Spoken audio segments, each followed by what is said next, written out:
This is a scheduled work session of the House Election Law Committee.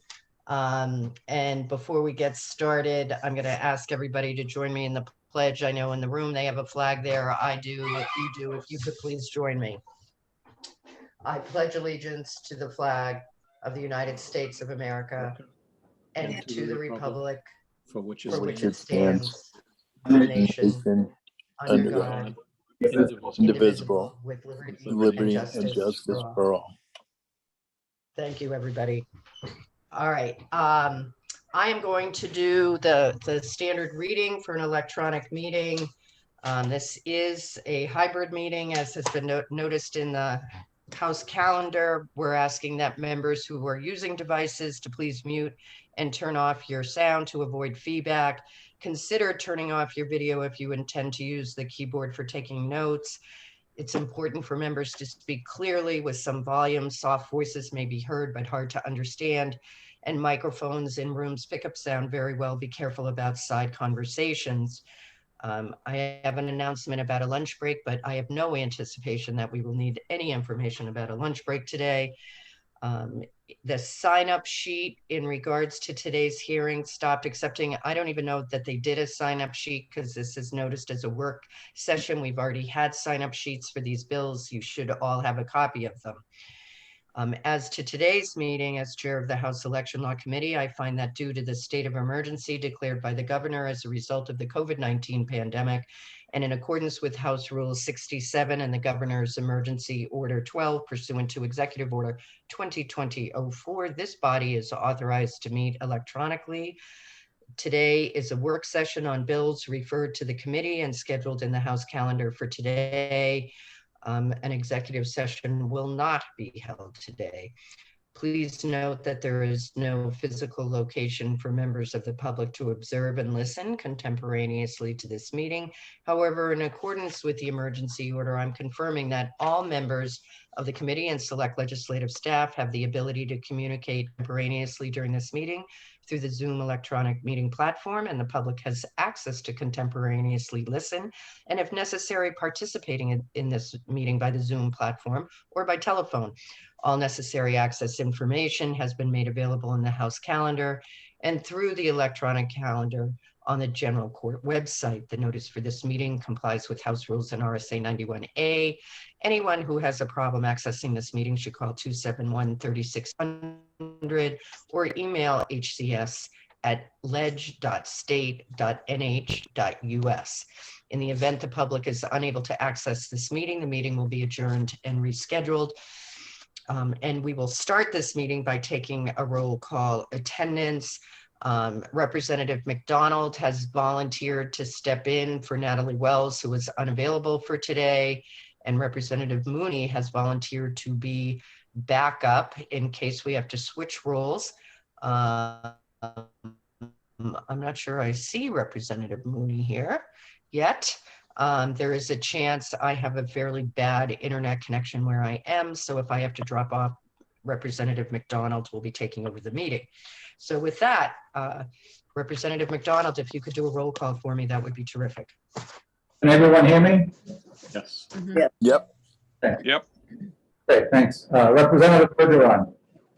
This is Representative Bergeron. I'm present. I'm participating remotely from my home in Nashua, and there's no one else in the home with me at the present time.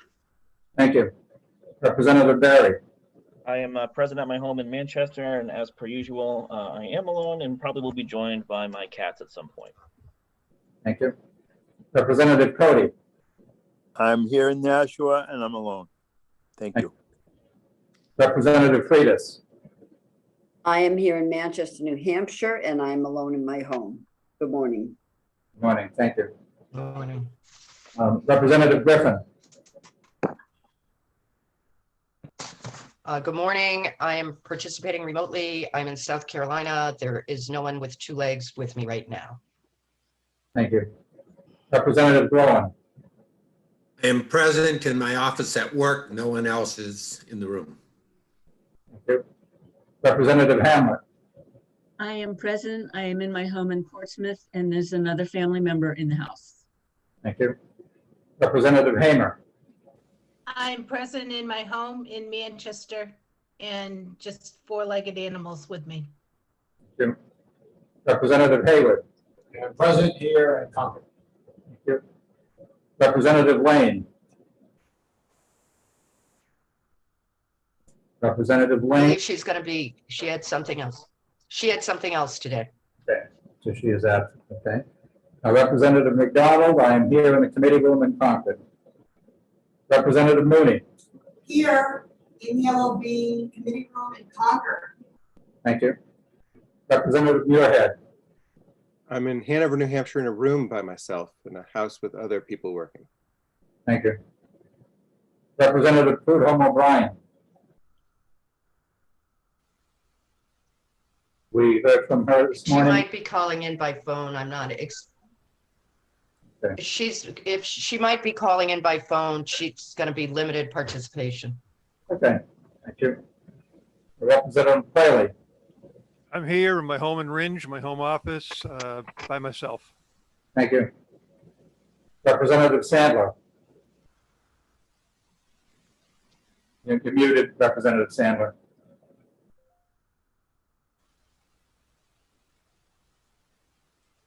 Representative Sandler, thank you. Just taking the roll. Mark her as here, even if we can't hear her. Okay. Representative Sweeney. She's clearly here. Yes. I am present. I'm in my office in Concord. There's no one else in this room with me, but there are two other people in the building. Thank you. Representative Terosian. I'm here via Zoom by myself. Actually, I'm in Salem place. I do a little bit part-time work in the storage room by myself. Thank you. Representative Ward.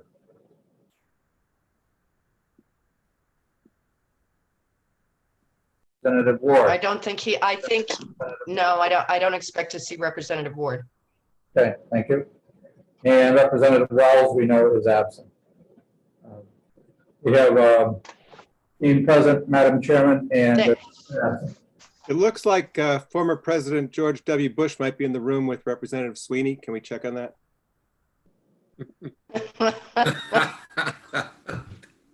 I don't even want to ask what similar people might be with members of the committee today. So there we go.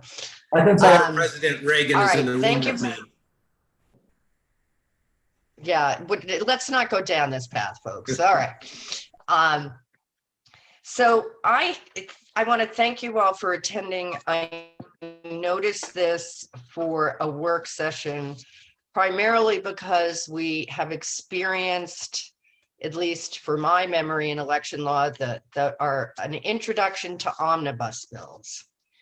And when we got to an executive session, I wanted the committee to have some direction on how to address them, because I have no idea how bills are going.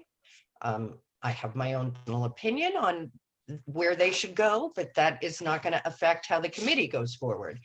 And if people feel strongly that one section of a bill should survive, so to speak, with amendment, I want to make sure that the committee has the ability to preserve that piece of the omnibus bill and not have it be subject to what else might be going on in the rest of the bill. So that was really the focus of it. I want to thank Attorney Bergeron and Attorney Hamlet for doing an amendment to a section before today. But the other thing is if it appears that people want to do amendments, they can. And I'm getting notice that my internet connection is unstable. So we are going to move right along. The first bill we have is S31. That was relative to voter checklists and modifying the absentee ballot affidavit. We had a public hearing on this bill on March 31st, and it modifies the actions of supervisors, I think really as compared to the Secretary of State. And so it sort of eliminated language in the process saying it was on the envelope and in the affidavit. Why did we need it 2 places? And that's sort of my general overview of what this bill did.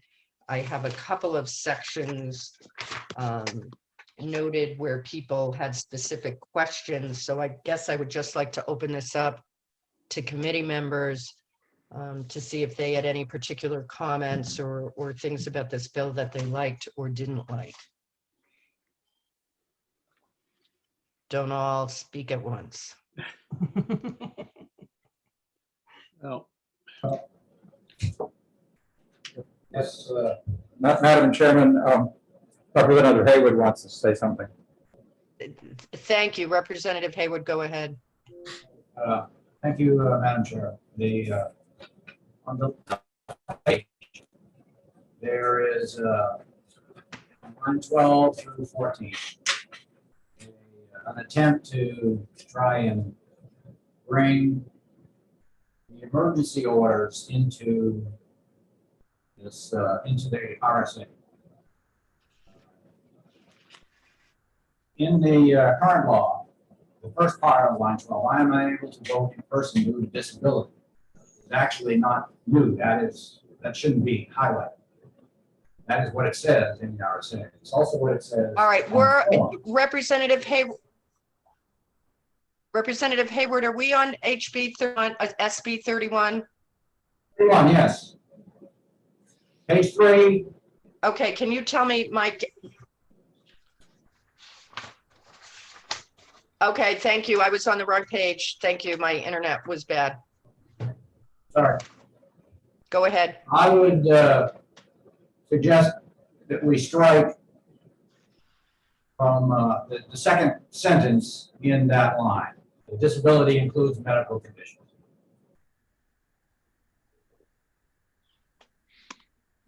I would agree with so that. That would be an amendment that would get. So if you wanted to bring that forward, that would come as an amendment to SB 31. Correct. Okay. Okay.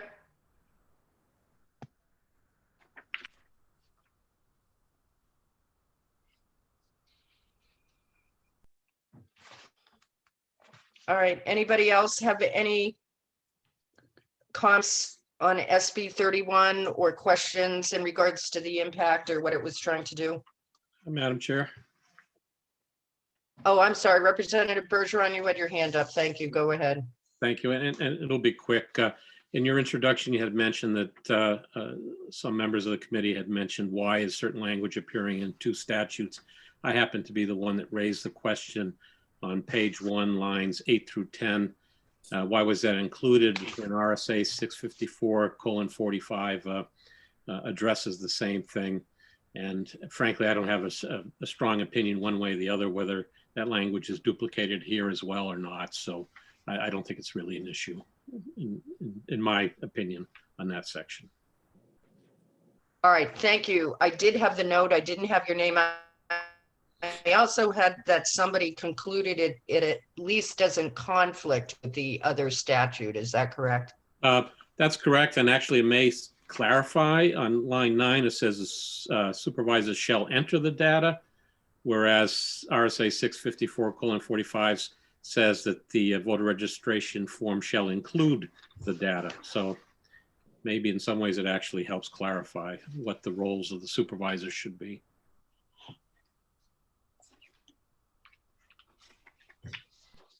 Okay, thank you.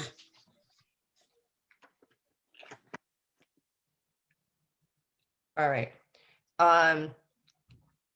Any comments on the introduction of electronic information transfer language?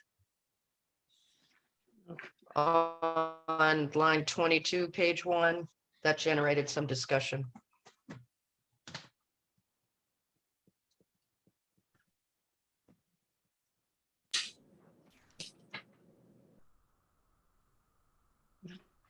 All right. So as to S31, I'm hearing the possibility of an amendment deleting a particular provision, but in general, not any other specific comments as to changes that need to be made.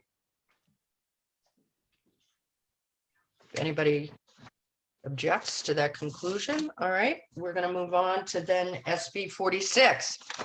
SB 46 is relative to the use of electronic poll books by cities and towns. We had a public hearing on this on March 31st.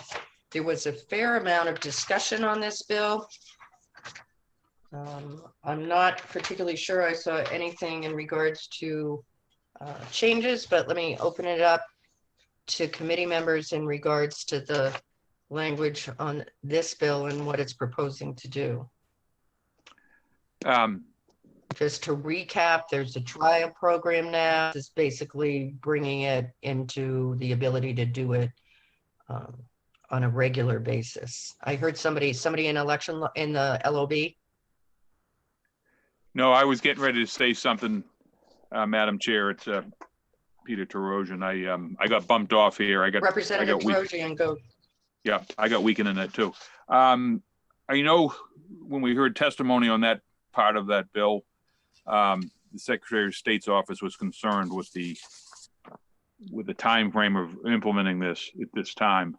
So there was some concerns there from them. They don't disagree with the concept, but felt that it couldn't be done in the time that would be stipulated in that section 1 of SB 83. And I don't know if I'm still there or not, because I'm definitely fading in and out here. Yep, you are. Okay. Yep, you are.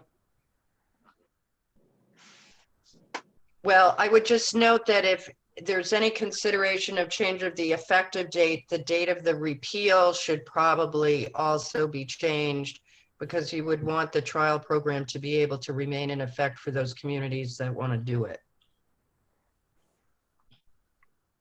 Right, and it could be, and I'm not suggesting that whether we, I got mixed emotions about it, quite frankly. We could either amend it or we could strike that section down, and depending on what people thought on that. Okay. Madam Chair, I believe I heard Representative Terosian refer to. I believe I heard Representative Terosian refer to SB 83. Is he on the same bill that we are? Yeah, maybe I'm not. Again, I got bumped off. It took me a while to get back on. What one are we on then? I thought we were on the 46. All right, yeah, well, I'm not. And there was some concern about the town. That's all right. I'll periodically say what bill we're on, because a couple of us have unstable yeah, the problem is I connections. can't pull that one up. I have 83 and 89 here in paper, but that I don't. I can't. When I tried to pull up the other That's one all right. on 31, it knocked me off. So I don't have that bill in front of me. Anybody care to give me a very short synopsis? That's all right. Then when we get to it. Okay. I will just note that we can make this effective right away, but from a municipal standpoint, the requirement is for the municipality who wants to do this procures the poll book themselves. The trial community was able to use some on a trial basis with the vendor, but as far as going forward, this is going to be a municipal budget item for communities. I know in towns and cities, we are certainly past the date for budgets for this calendar year. So the impact would be on budgets for next year. I don't know exactly. I think the city process is slightly different than towns. But just so people understand, this is clearly something that would have to be budgeted by your municipality. So that might be a consideration in the effective date. Chairman, I see that. All right, I see Representative Bergeron. Yep. I may, Madam Chair. Go ahead, Representative Bergeron, and then Deputy Scanlon. I would just mention too that while it's true that the communities will need to come up with the funding to purchase the poll books. It is optional.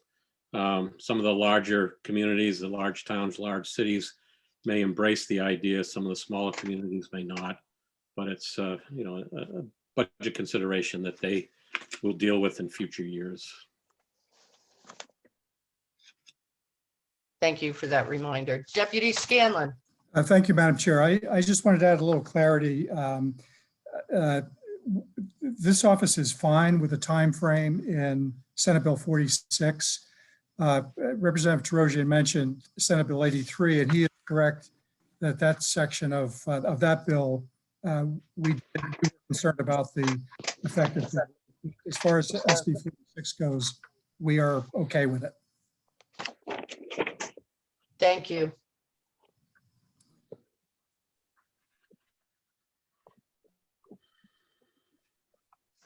Anything else on SB 46 from committee members?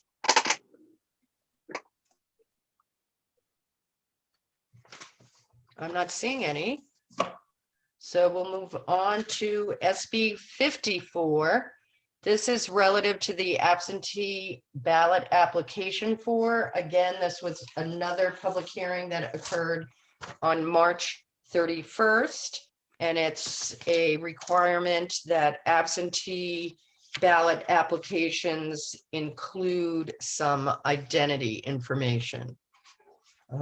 It is with some changes and new sections. Comments from committee members.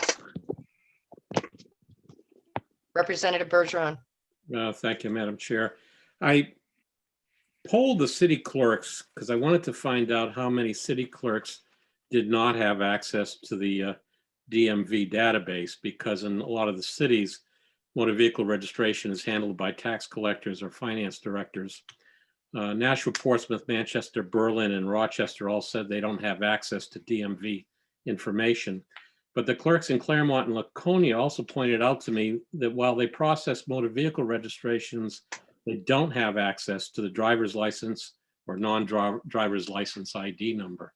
So even those communities that have access to DMV through their motor vehicle registration process don't have the means to verify a voter's driver's license or non-driver's picture ID number.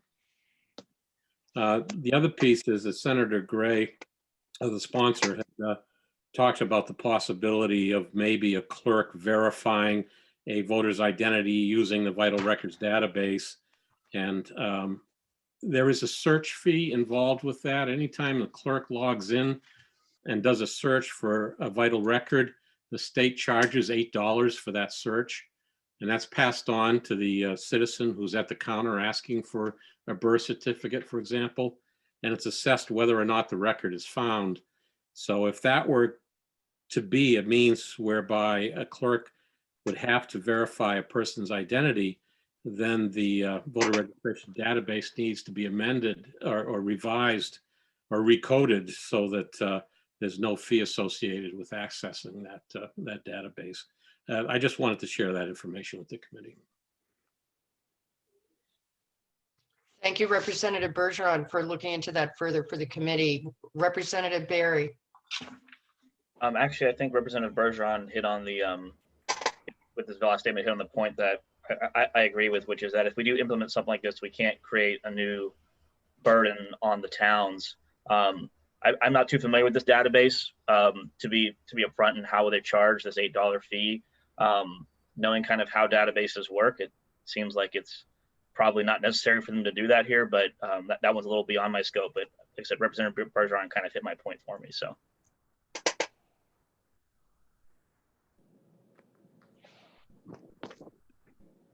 All right, so it sounds like that's an issue, and we'd need an amendment to go to the vital records regardless. And I think you're right, Senator Gray did mention that. Can I make a comment, Madam Chair? Sure, Representative Terosian, go ahead. Thank you. Yeah, and I know that was when we had testimony on that bill, there was some concern about how to make that work on the vital record and how valuable that would be. But certainly I like the concept of bringing absentee ballot, identification more in line with what what we do now at the polls currently. When you show up to vote in person, you have to, for the most part, you have to show your driver's license or you know, some kind of proper identification. And I heard firsthand from my town clerks in the two towns I represent that with absentee balloting, that was kind of, it flew under the radar that you didn't have to show an ID when you came in person like you do when you vote in person. So I like the idea of bringing that into a more consistent condition than we have now. Whether or not we can achieve that with this bill, I guess we'll have to see, but I like that aspect of it.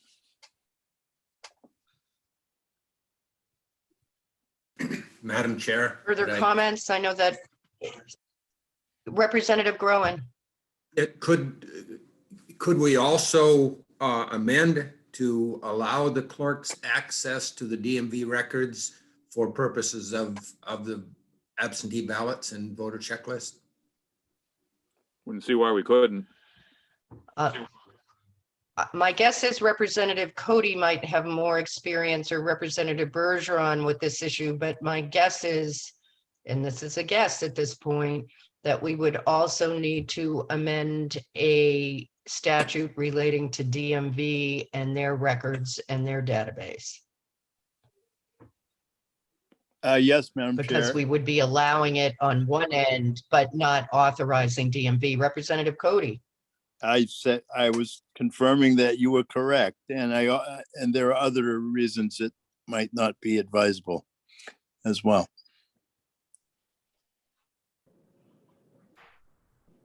Okay. I mean, if that's how somebody wants to do it, you can do an amendment for that, but I do think that you would have DMV at this point saying, I don't have the authority to release it to you. And I don't know whether Senator Gray's reference to access implied that. And I note that the DMV director is attending, and or someone from that office is attending, and if they would like to speak, I am going to certainly allow them to, or if there's somebody who has any specific information on this, if they wanted to speak up, we'd be happy to hear from them. Good morning, Madam Chair. This is Elizabeth Bielecki from the DMV. I can chime in. Thank you. I'm sorry, and I was just Thank you. This is SB 46. So I was just looking at the bill. I'm not familiar with it. Director, we're actually on SB 54. Okay, let me look back at that. But I know that you're looking at court access to DMV record. You are absolutely correct that we would probably need to adjust the Driver Privacy Act for that specific circumstance as well. In addition, we would really have to work to see how the records would be shared as well, because there's really not an electronic exchange of records with the courts right now. So there might be some logistical challenges with that as well. I'm happy to explore it further, but I think you would have to look at the DPA or the Driver Privacy Act to provide some specific exemptions for release of data as well. Thank you very much for joining us and for that clarification. My pleasure. Thank you for the questions. Thank you. Is there anybody else who wants to speak on this particular issue or the bill we're on, which is SB 54? And I see Representative Lane joins us. Good morning. Good morning. We are on SB 54.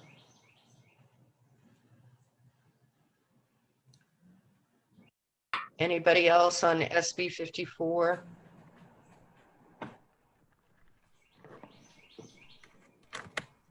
Okay. All right. The next bill that we have before us from the Senate as a committee is SB 83.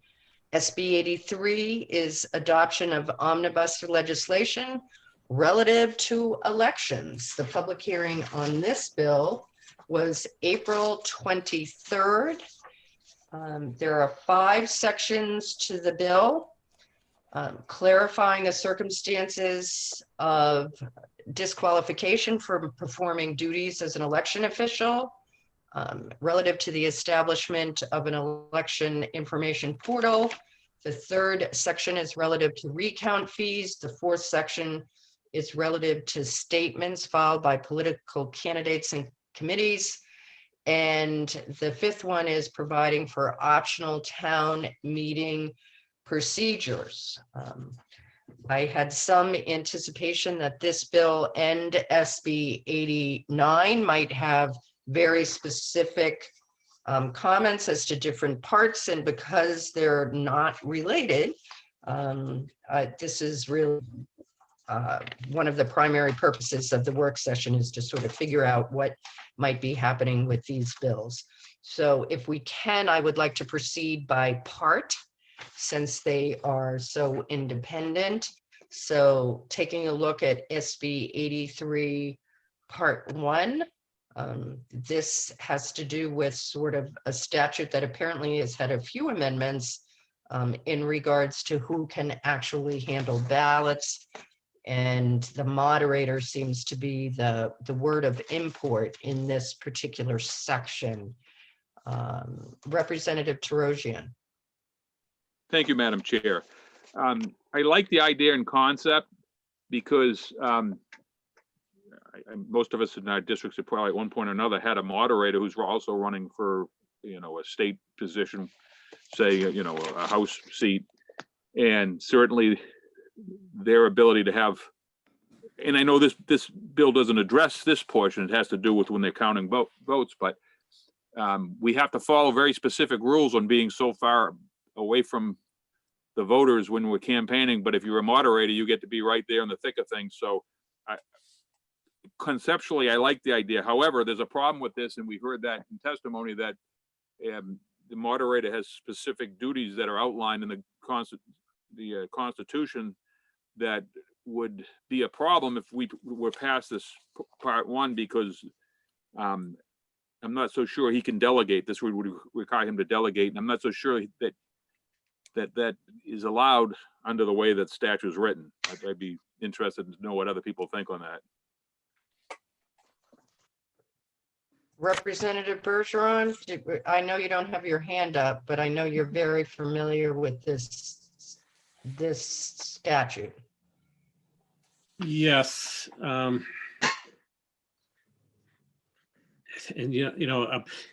I mentioned to some other members of the committee that I've been dealing with this issue for 48 years, and we still haven't got it resolved. Because I won an election as state rep 48 years ago in a recount, and immediately introduced legislation saying no candidate could count ballots at the polling place, regardless of their positions.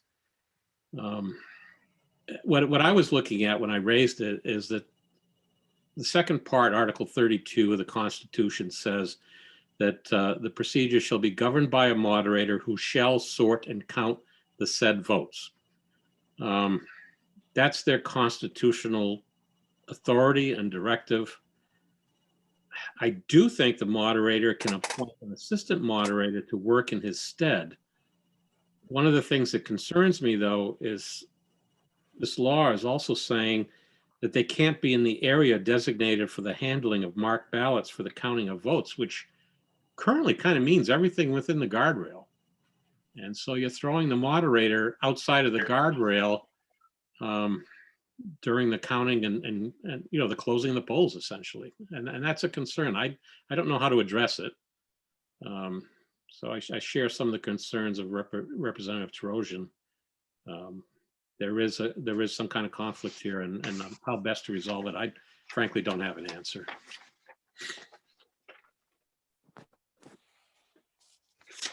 Representative Barry. Yes, actually, I had a question of Representative Bergeron, if he'd be willing to take one. Sure. You said that you've been working on this problem for a while, and I definitely see the problem. It's not an easy one. I just wonder if you could go over kind of some of the solutions that have been proposed in the past. I'm not familiar with them, so I'm just kind of curious what's been batted around before. The initial bill I introduced in '73 said essentially that nobody could work at the polls who was a candidate on the ballot. That went to a study committee. It came out saying that it exempted election officials. Over the years, it's been changed. Representative Jasper introduced a bill saying that the moderators and these election officials could work at the polls, provided they didn't count or handle marked ballots. The challenge is that we as elected officials want to make sure that the public perceives the elections being handled in a fair, impartial manner. And when you have a candidate at the polling place counting his or her own ballots, it becomes, it becomes fodder for conspiracy theories, if you will. I thought it was a great idea in the '70s when I introduced it. Later on, when I became city clerk, I thought it was a terrible idea because we were excluding some of the most experienced people from working at the polls in some very large elections. And I don't know what the solution is here, really. Right now, we're at the point where the only elected official who seems to be allowed in that area to handle and count ballots is the moderator. If we throw that person out, I guess we have to make sure that it's clear that that person can appoint an assistant moderator to act in his or her stead. Representative Barry, if you want to continue, go ahead. Yeah, just to kind of expound on that, I wasn't even kind of thinking about the counting of ballots because, admittedly, my experience in voting in New Hampshire is Manchester, where there's the polling location is extremely busy. There's people everywhere, right? It would be hard for somebody to do something nefarious. I've never really conceptualized that, but I guess in these smaller towns, you're right. These are kind of lowercase affairs. I've always had the thought about these moderators working inside these polls. One of the things, and this may already be a law, I'm not aware of it if it is, but I've always been concerned that they're going to wear something like a name badge or something like that, and they'll be inside the guardrail helping people vote, and there's their name on a badge right there, and then the voter sees that, and that's a last minute name recognition tick, and it's a campaign advantage. So kind of interesting the way you're going about this, or the way you're thinking about it. It's a new thought process for me. So thanks. Yes, if I may. Well, thank you, Representative Barry, for that, because I didn't even think about the name tag issue. That hadn't even crossed my mind. Because most people in my town know each other, but you're right. Even the name tag would have some impact. Representative Bergeron. Yeah, I would just add that even if the moderator isn't technically counting the ballots when the AccuVote machines are being used, the moderator will get involved perhaps in the hand counted ballots, certainly the processing of absentee ballots, and maybe making rulings on the intent of the voter in ballots that some of the election officials might have questions on when tallying them. The name badge certainly is a consideration. And I don't have an answer. I don't have an answer. Representative Tarosian. Thank you, Madam Chair. And again, it seems as though we maybe don't have a clear solution forward on this. But just to reiterate some of the problems, in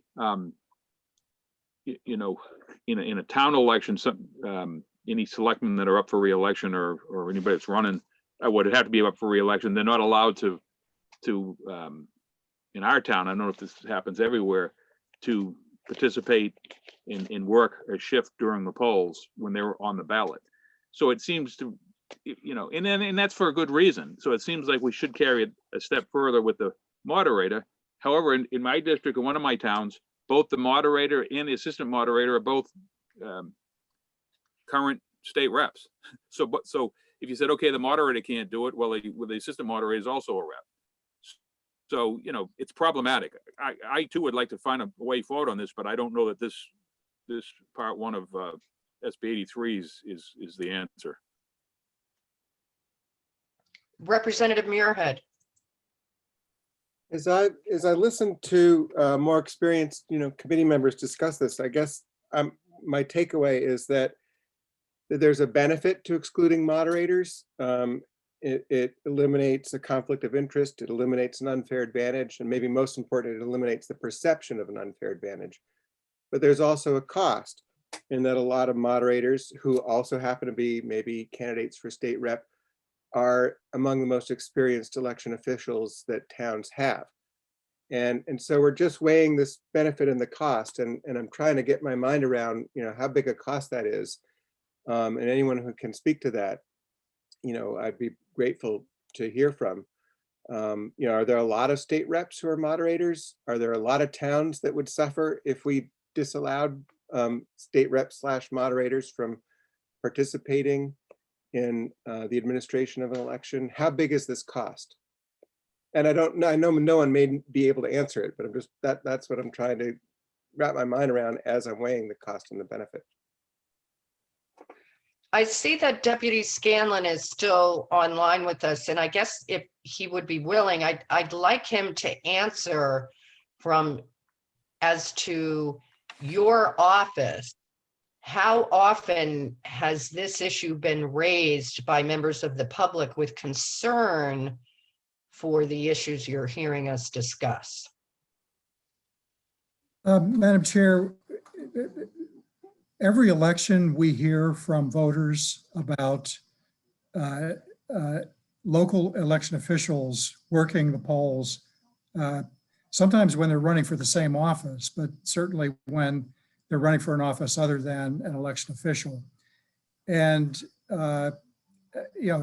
people feel different ways about that. And there are perception issues that are involved. And, when we train local election officials, we do everything we can to make them aware of those potential perception issues that might be out there while they're doing their job. And as has been discussed by the committee, this has been a subject, not just this year, but, as Representative Bergeron said, for decades. And obviously there's been no resolution to, how to easily address the concerns. The one thought I guess I would convey to the committee is that these individuals that are serving as moderators or supervisors of the checklist that hold other positions, and there are a number of state reps that are also moderators currently, is that they are elected by the people in their town or in their ward. And those positions are usually ones that command respect. The officials are chosen based on their integrity and honesty and the voters' decision that they're capable of doing the job. And every example that I can think of that where a current state rep also serves as a moderator, I think they're all excellent examples of individuals that are able to separate, running for an office, but also doing their job as an election official. And even though there's, this issue comes up, every biennium, we seem to get through it. And, I'm not aware of any real scandals that are out there that I can cite as examples of, this process going awry because of conflicts. Beyond that, I don't have any answers on, how to cleanly address this issue either. Representative Hamer, do you have your hand up? Or do I have my cursor over your screen? I have my cursor over your screen. Any other questions? Yeah, I don't. Okay. I think we understand the issue when it's an issue. Representative Muirhead. Well, I just would propose for people to consider that if it really is a vexing question, and it's been dogging people, for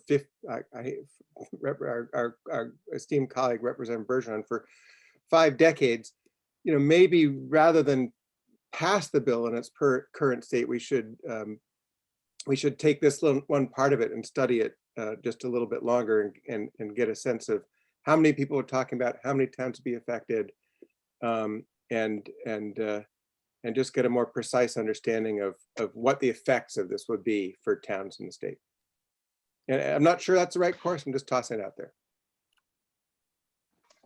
All right, I just thank you for raising that because it brings up 2 points that are my understanding of dealing with these omnibus bills.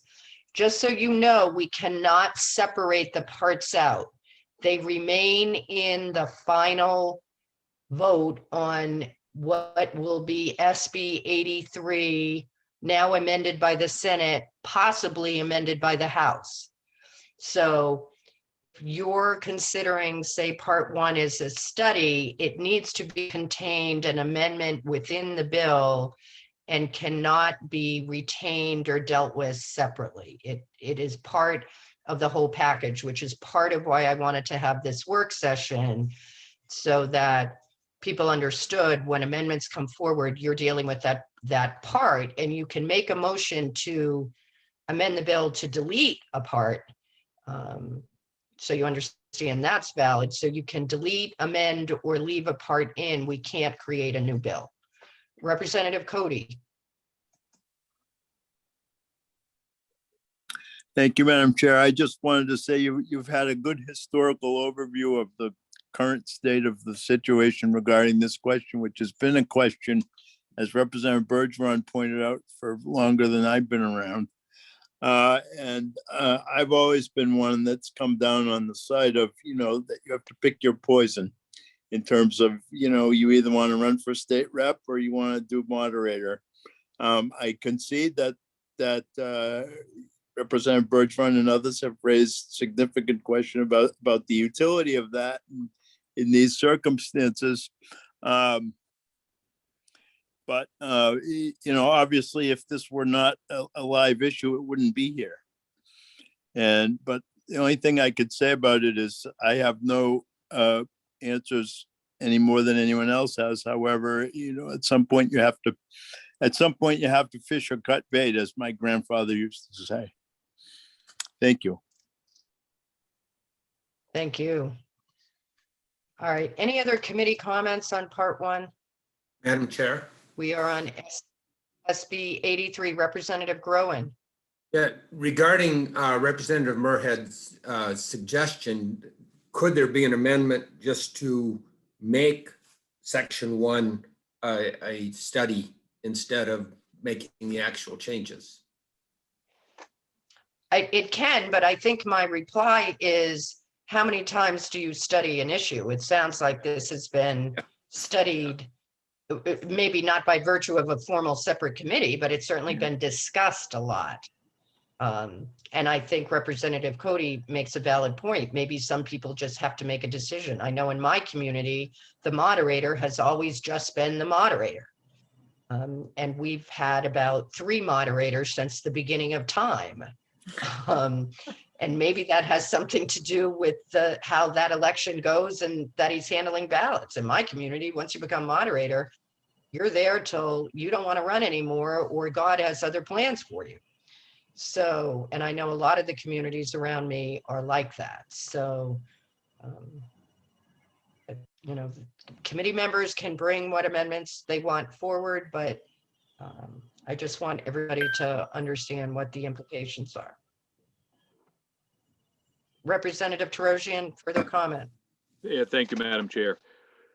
No, I concur with what you were just saying. I mentioned one of my towns having the assistant moderator and the moderator, both state reps.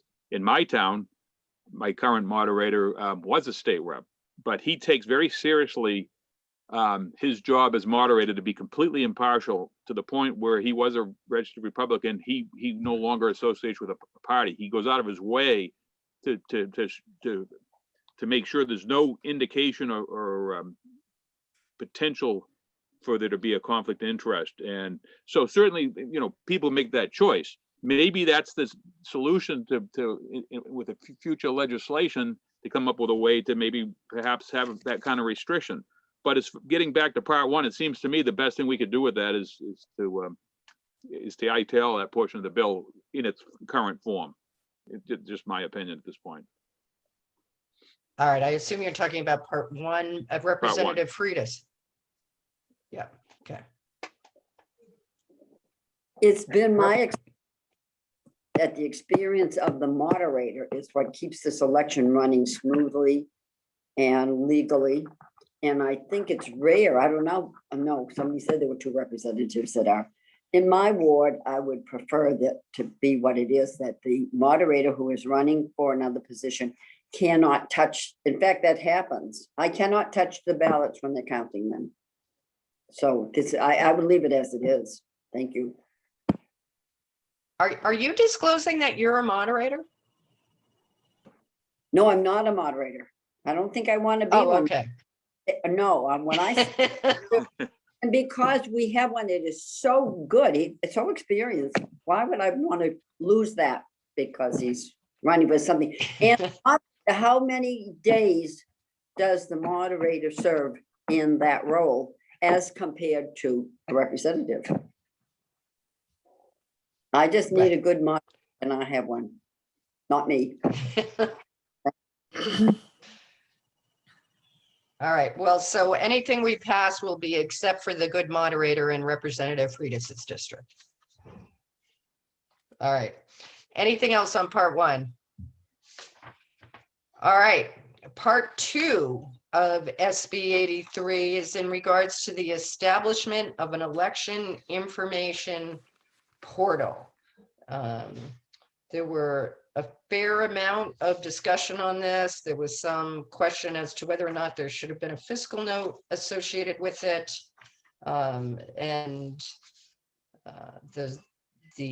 end goal bill was that a information portal would be in place by January 1st of next year. Representative Terosian. Thanks again, Madam Chair. Yes, and this was the one I was speaking to before when we were on the one of the other bills, because I thought we had gone further ahead. And so, and you heard Deputy Scanlon say that that there was some concern on the date. The prime sponsor in this did indicate that he wouldn't have a problem if we chose to push the dates out. And I think almost certainly if we had an interest in passing that, we would have to do that. But I believe I may have been one that asked the question about the fiscal note on that, or what the cost would be. And that was a concern as well. So those are the 2 issues I see with that. I don't disagree in concept with the idea, but whether or not as it's drafted, we can get there on this, I'm not sure. Thank you. Other comments?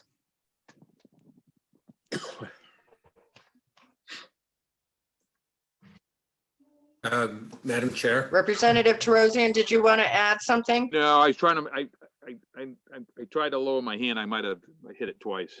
No, I'm all set. All right.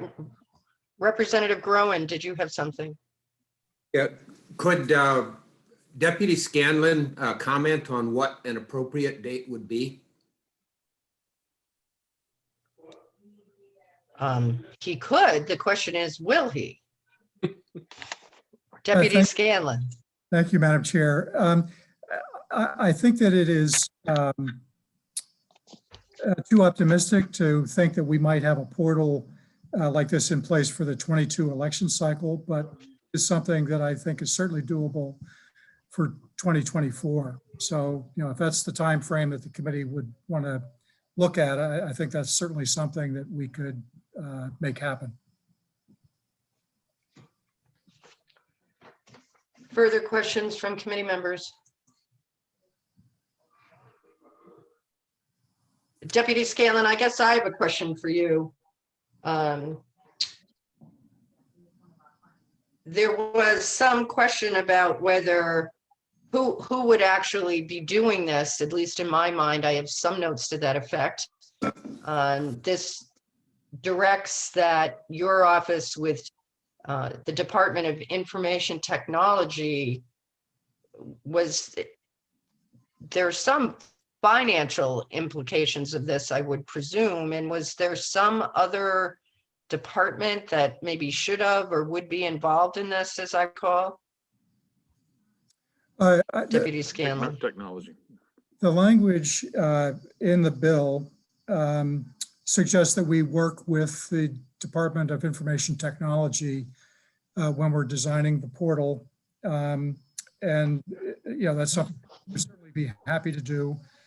Typically, when there's a project, I'll call it, we establish the parameters of what's going to be requested, put it in the form of an RFP, and then have some vendors, submit their proposals on making the implementation of it happen. And to do that, obviously, we have to rely on some expertise of IT professionals, which would be DOIT in this case.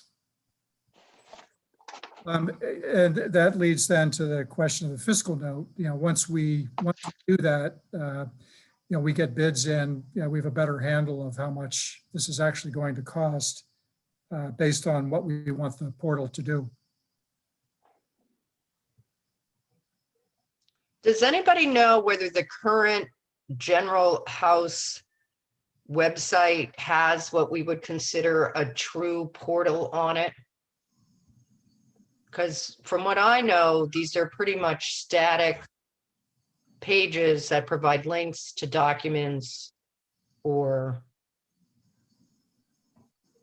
other sites. I think Okay. that's I just didn't accurate. know I whether don't anybody think knew. I don't believe we do have anything like a portal on the general court website. Yeah, I don't think we do either. And I raise that just because I know for other reasons, I'm looking at websites and I know what our staffing is and our current technology as compared to what other places might have in regards to portals and information and staff. Because I'll tell you right now, we don't have it. So I have a major concern with this. And then when we put in a date of the end of next session, not that I think this section would be undone, but I'm not sure that that's a practice I want to get into, because in 2 years from now, and I don't think this is an issue that it would be, the next session could come in and say, be gone. And now you've directed people on a path that maybe internally, if they had just done, would still be in place, but by statute, we could potentially halt.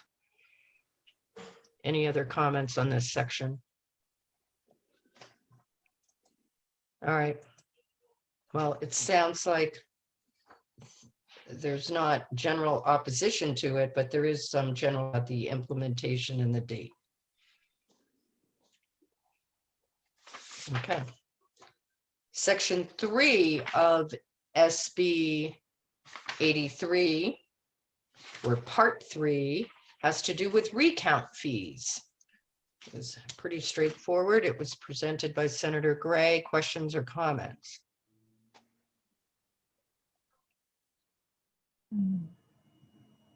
Representative Lane? Yeah, sorry, I can't figure out how to raise my hand.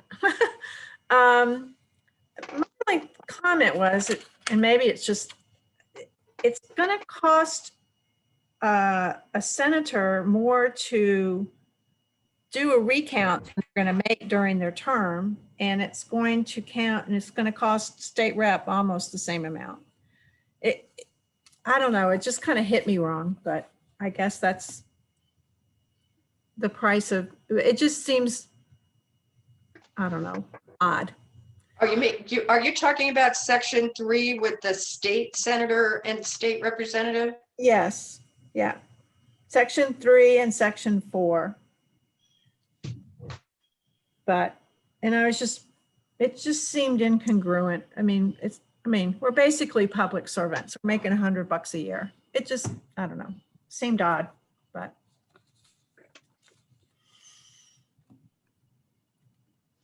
Representative Barry. Yeah, I actually had the opposite feeling. I wished they were higher. I think a lot of I've participated in a lot of recounts in the state, probably over 15 at this point, including municipal recounts, which are covered by this. But right. Usually Usually, I probably say in my personal experience, probably 70% of the recounts I've participated in are grossly unnecessary. Rarely ever, with Wyndham excluded, the current situation, Wyndham excluded, do the results change. And a lot of times these are feel-good exercises for the losing candidate. And by the way, I've worked for both the winning and the losing candidate, so I understand what it's like to be on both sides of that. I hear you about the state reps and the state senators. You know, I look more of the concern with the statewide and congressional districts, and the cost associated with those. The Secretary of State's office does an excellent job on these recounts. They spend a lot of money and staff on these recounts. And one of these days, we will have a statewide recount, and I have no idea what the cost will be, but it will be high. You know, in 2016, the U.S. Senate race was decided by a little more than 1,000 votes. And that would have been a perfectly reasonable recount to ask for, given the margin, right? So I guess, I don't know, I raise all that to say I'm kind of on the other side of that, but I have no intention of changing it. But if somebody does change it to be higher, you have my vote. Representative Terosian. Thank you. Thanks again, Madam Chair. Yeah, I was going to comment, Representative Berry kind of hit on it, that, I mean, if you look at the old fee schedule, if you want to call it that, what a rep paid was less for a recount than a state Senate race. So it's always been that way. You know, and I, to add to what Representative Berry said, his concern is a statewide and congressional. So, you know, maybe a solution to that, if people are concerned about, you leave the fee the same for the House and state Senate, maybe even executive council, and then the rest, you do the increase. I don't really have heartburn either way, other than I'm typically, people that know me know I'm more often than not, I vote against things that are fee increases, because that's just the way I am. But you know, and I don't know what the cost of what it costs to do a recount. I know there's a lot of volunteers. If we're woefully behind the cost, then we should increase it. So that's my comment.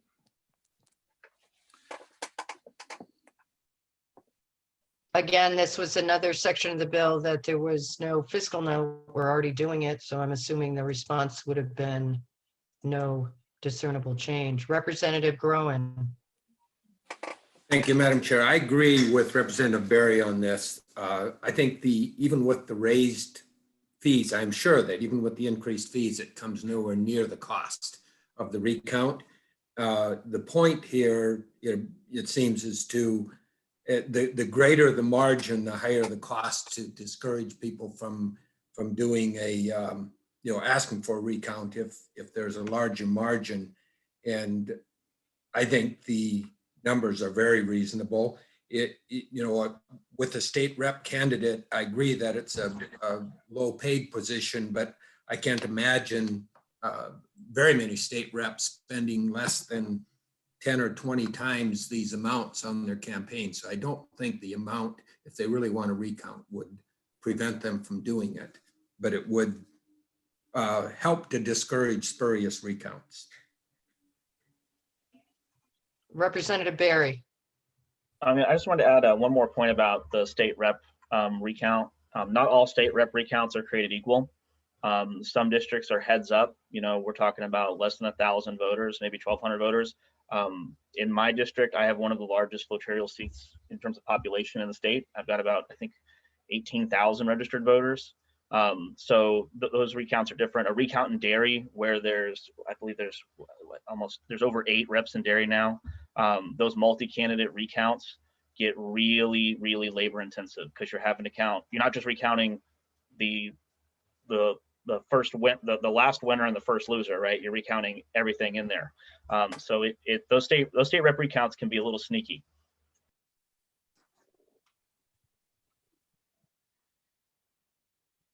Thank you. Further comments? Okay. Somebody wants to make amendments. It sounds like in general, there's not overwhelming opposition, and there might be some appetite for changing some of the fees. So make your amendments appropriately if you're going to. Part 4 of SB 83 is relative to the itemized statements filed by political committees and candidates.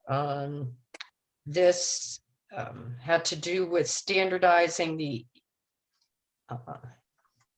what was used to submit to the Secretary of State.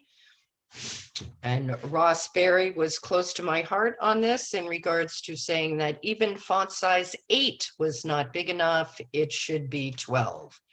So other comments from committee members? Representative Berry. To that, Madam Chairman, I did send an amendment over to you from OLS. I do have the fabled 8-point font to 12-point font amendment from OLS ready to go. It's my intention with that amendment that if we edit this omnibus bill, that I'll present it. If we don't, for some reason, edit this omnibus bill, which I think is an unlikely situation, I'll just sit on it. I don't want to have to needlessly send this bill back to the Senate if we're not already making edits to it. Thank you. Representative Terosian. Thank you, Madam Chair. So I'm one that, and I'm not alone. I'm more of a grassroots guy, and I don't have a team when I run for state rep, and I suspect there's a lot of others. And I do file my reports. Oftentimes I even fax them, and they're handwritten, but you can read them. And I don't want, it's problematic to me. It's just one more thing I have to do. And others like me, now I have to, spend more time filing these things if I have to have them all formatted on a computer. And I'll go on record as being the dumbest guy when it comes to computers in the room. And so that, the rest of them I'm fine with. It should be legible, but I don't want to be forced to have to do more work on these things, because what I do submit is legible, and they're handwritten, and I do it myself. That's all. So let other members of the committee correct me. I understand this is a may, that if you're doing it electronically, you have to do it in a manner that's legible, that was the intent. It wasn't to force you to file it electronically if you didn't want to. So Deputy Scanlon, you're on the line. Could you chime in as to whether that's your understanding of this bill or not? Yes, Madam Chair, my understanding is just to make the forms legible. But if people are doing handwritten, they can continue to do that. That's my understanding. Just want to make sure that Thank you. If they are handwritten, that they are also legible. Well, thank you for the clarification, because I thought I heard in testimony that this would force everybody to have to do them electronically. Perhaps I'm on a misnomer there. Yeah, that was not my understanding. Okay, thank you. Anybody else on part 4? Yes, hi. Representative Quayle. Yes, Representative Terosian, I just wanted to point out that it's explicit on line 22, page 4 for part 4, that a candidate, the political committee of a candidate or a candidate may file such candidate's required reports as an email attachment, a facsimile, or a paper copy. So I think that makes it very clear that you can continue to file on paper. Okay. So the new section, section on line 28 just says legibility is required. Thank you, Madam Chair. Further comments on part 4? Thank you, Representative Quayle. I'm not seeing any. So Madam that sounds Chair, like that. I'm sorry, Madam. Representative Lane. Sorry. Go ahead. To go back. Sorry, I need to look for your wave. I did it physically, not virtually. To Representative Quayle's point, the way I read that though is even with the paper copy, it says provided that the font size still would be required, correct? But most people are going to write big point. So I think Roman numeral 1 would still apply, but Roman numeral 2 and 3 probably wouldn't. Is that a correct reading? Is that how you would read that? That's my understanding. I didn't particularly, I don't think that the facsimile or paper copy, I think you can print out on the form and that would technically be electronic, but I understood that, I think I recall in testimony that, you know, some of the filings, they would make the font size purposely small so that you couldn't read it as printed, and then you would have to go to another, you know, medium. So I understood that you could still do them handwritten, and this really dealt with, if you look at the title of 6, here I am with my glasses and font size, 664 9A, it specifically deals with the filed electronically. Right. And then so I sort of saw it differently. Representative Barry. Yeah, I'm looking at line 23. It says printed. So would there be this is a good question for all of our lawyers present, our attorneys. Is there a difference between printed and written? I'm asking genuinely. I don't know. This one's well beyond me.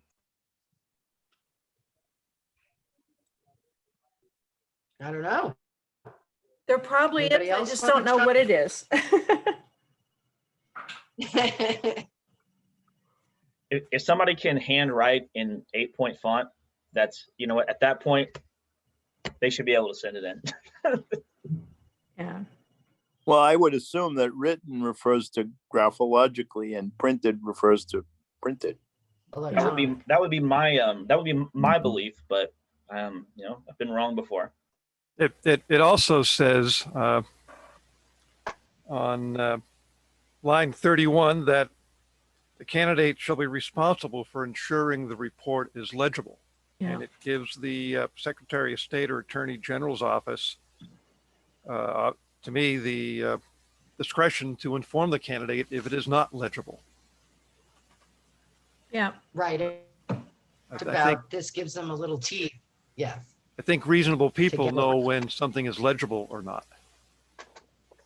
Now we're talking politics and craziness. Representative Sandler. Yes, ma'am. I'm going to take off my former lawyer hat here and just use a obsessive wordsmith interpretation. But legible means legible. Someone's handwriting might be more legible than someone else's printing, and more legible than certain small fonts that we get off of our computers or a typewriter or what have you. The operative term is legible. If it isn't legible, everything else falls by the wayside. That would be my opinion. All right. We're putting that in the record, Representative Sandler. We're not taking many notes today, but that's going in. All right. Anybody else on part 4? All right. I'm not seeing anything, so we'll move on to part 5. This is the last section. Is there a part? Yeah, there is a part. Yeah. There is. Oh, yeah. Part 4 in regards to optional town meeting procedures. This dealt with the Representative Sandler, you're back on deck. The prior years versus the prior years. And I see that Cordell Johnstone from the NHMA is also with us, who had commented on this before. So I'm going to defer to committee members as to whether that needs anything or not. Anybody think that needs a change? Representative Sandler, thank you. Okay.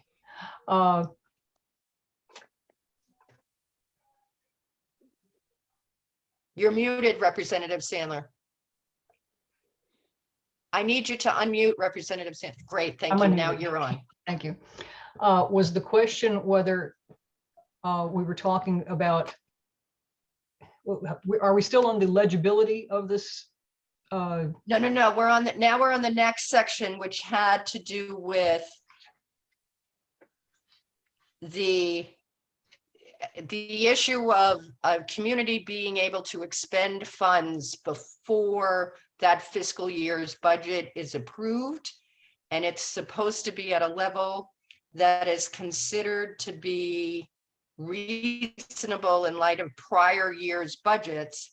And the issue came up in the word, I raised it, I was the pain, and I think I was corrected as to the intent by Cordell Johnstone.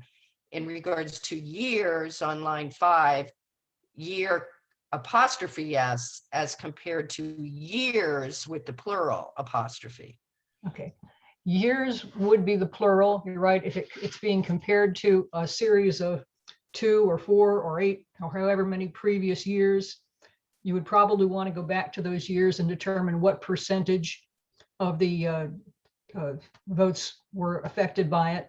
If it says apostrophe s, that means we're talking about a particular year and its ownership of the question that's going on there. So we could talk about last year's budget. Thank you. Or prior years, plural, where we would have to probably go back and do some kind of a statistical analysis. Right. And my concern is because this issue is generally raised by people who are very suspicious of what their municipal leaders are doing in expenditures. And my concern is, and Cordell, I hope you're on, when you said prior years, to me, that left it wide open to any prior year. And so if you had big spending 5 years ago, but the prior year had been pretty lean, you could argue that a higher expenditure level until the budget was approved was consistent with a prior year budget 5 years ago. So I had thought that if you were going to make it, if you were going to make a change, it should have been the prior fiscal year's appropriations, not prior years. So let me open that up to comment. Representative Groen. I felt the same way, Madam Chair. And I think if we took out the years where it's located and we read this in light of prior appropriations and expenditures for the same purposes during the same period of the immediately prior fiscal period. And that would, if the fiscal period is more than 1 year, it would take care of that, but it would clearly relate to the immediately prior fiscal period.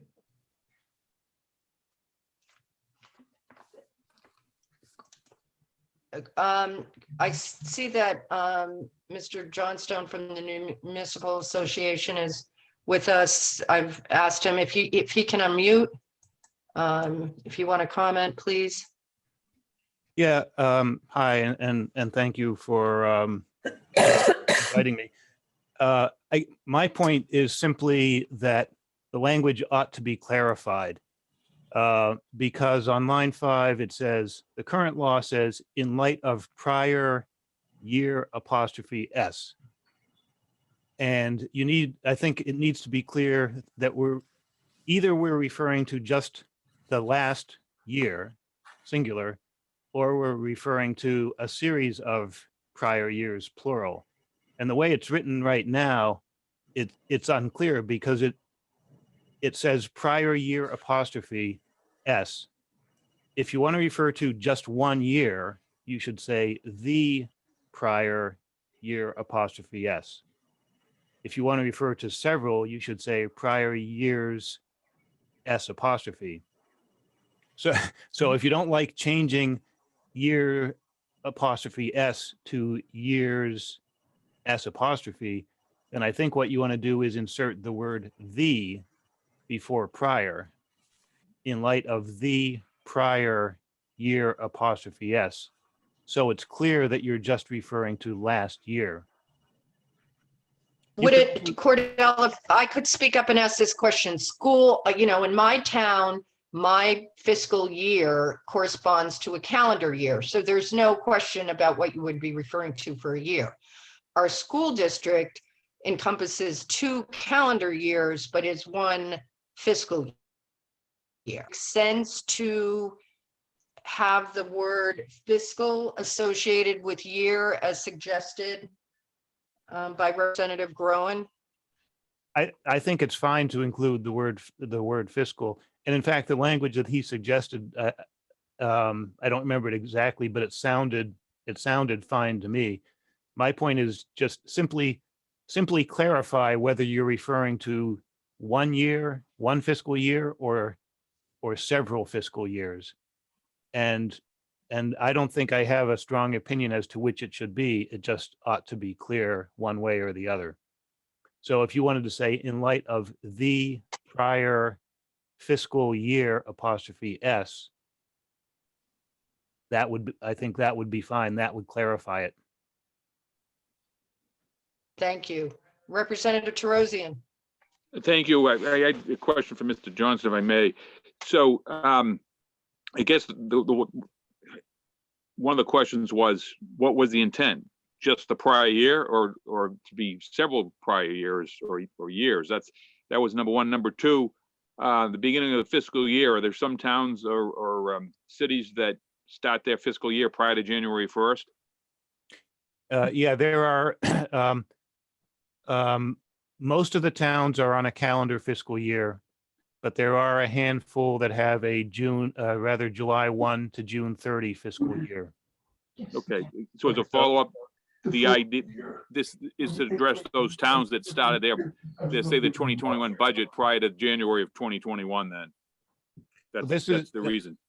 Well, the main reason, if you forget about the change on line 5, the main reason for the change on lines 3 and 4 is to extend the benefit that is currently available only to towns with a calendar fiscal year, to extend that to those that have a June 30 fiscal year as well.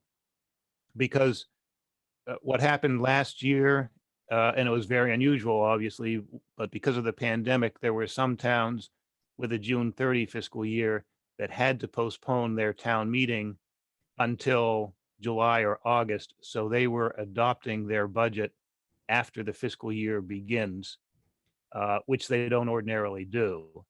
Towns that are on a calendar fiscal year always adopt their budget after the fiscal year begins. The fiscal year begins January 1, but we have our town meeting in March.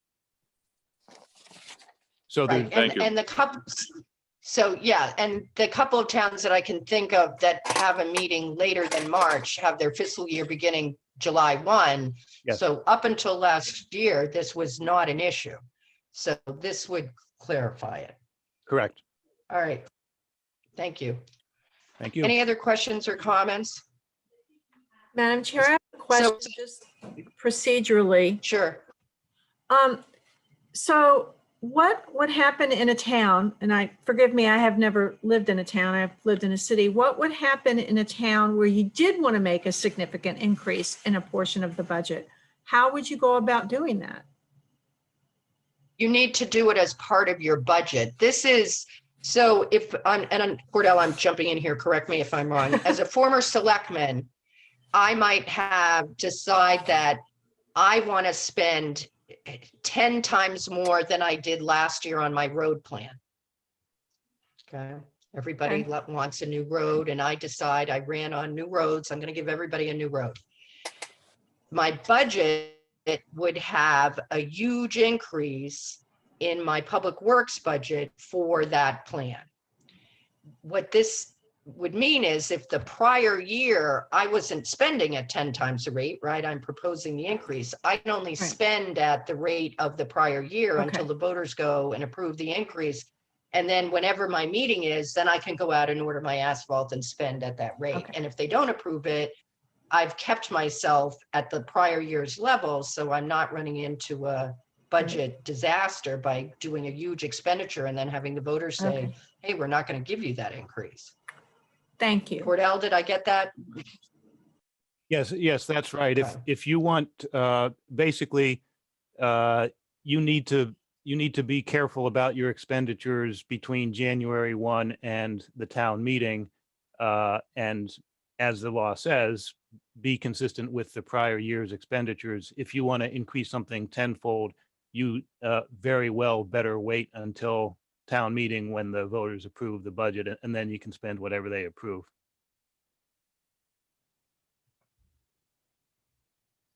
Representative Hamblett.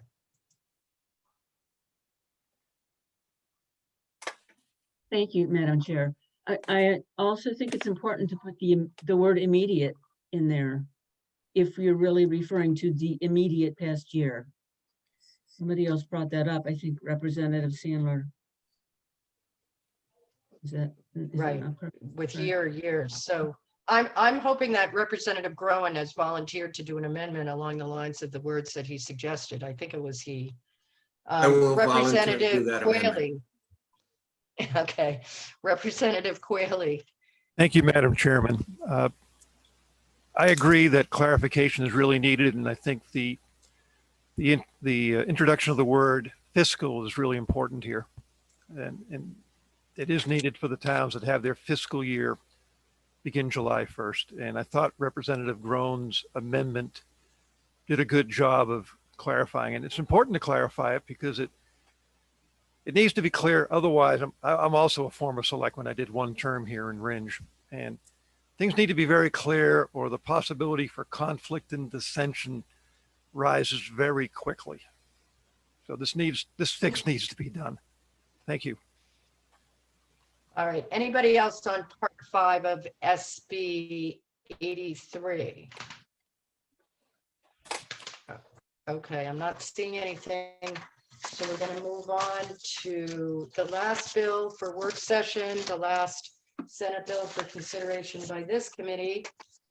That would be SB 89. SB 89 had a public hearing on April 23rd. This is a bill of omnibus legislation relating to the city chief election officer, dealing with photographs within the guardrail, allowing processing of absentee ballots, establishing a committee, and the duties of the registrar of probate. Representative Bergeron, when we get to the part that you have an amendment, can you please speak up? Unmute yourself and speak up, because of the computer that I'm on, I'm not going to be able to dual screen very easily. So I'm going to need you to take the lead on that amendment. So part 1, relative to the city chief election officer. This appeared to be a change in label. The term being used as a descriptor. Committee members.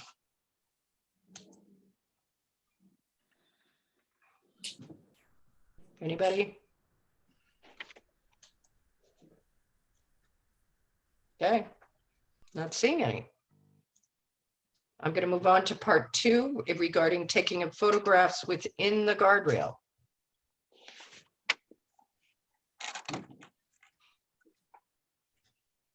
I think we sort of discussed what the purpose and function of this one. This is separate from taking a picture of your own ballot.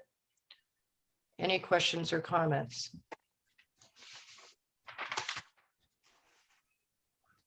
I'm not seeing any. Part 3, in regards to the pre-processing of absentee ballots. Comments, questions? This is like the calm before the storm. Okay. Madam Chair. Representative Bergeron, why don't you go ahead with your amendment? Okay, thank you, Madam Chair. The intent, as I understand it from the sponsor, in part was to allow for cities and towns to be able to reach out to voters who were voting absentee, whose paperwork or affidavits weren't filled out properly, and give them an opportunity to correct those errors prior to the ballots being counted on election day. And that's a concept I think I would hope that all of us support to try and make it work. It was the approach to it, the logistics of it, that I had some concerns about. There seemed to be some conflicting language in the original Senate Bill 89 as amended. For example, it was in one section, it was saying that if someone was voting in person, the clerk could take a look at the affidavit and make sure it was filled out properly. But at the same time, it was saying in that section that the clerk had to have a policy providing a 24-hour notice that this be done. It also provided that at 5 o'clock the day after the day before an election, that the moderator would be processing these absentee ballot applications. and, presumably to find errors that occurred in the affidavits.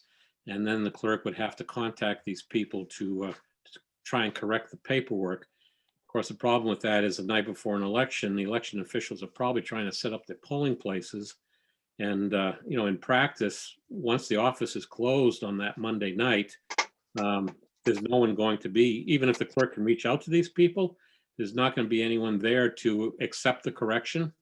And if we're telling them to go to the polls on election day to vote in person the next day, again, you have the problem, well, they're voting absentee because they can't go to the polls.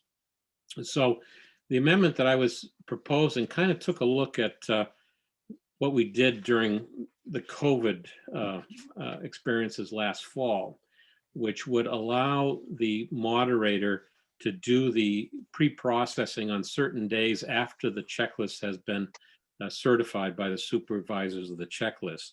It eliminated the night before, which is Monday, because now the purpose is to try and find out where there have been errors that have occurred.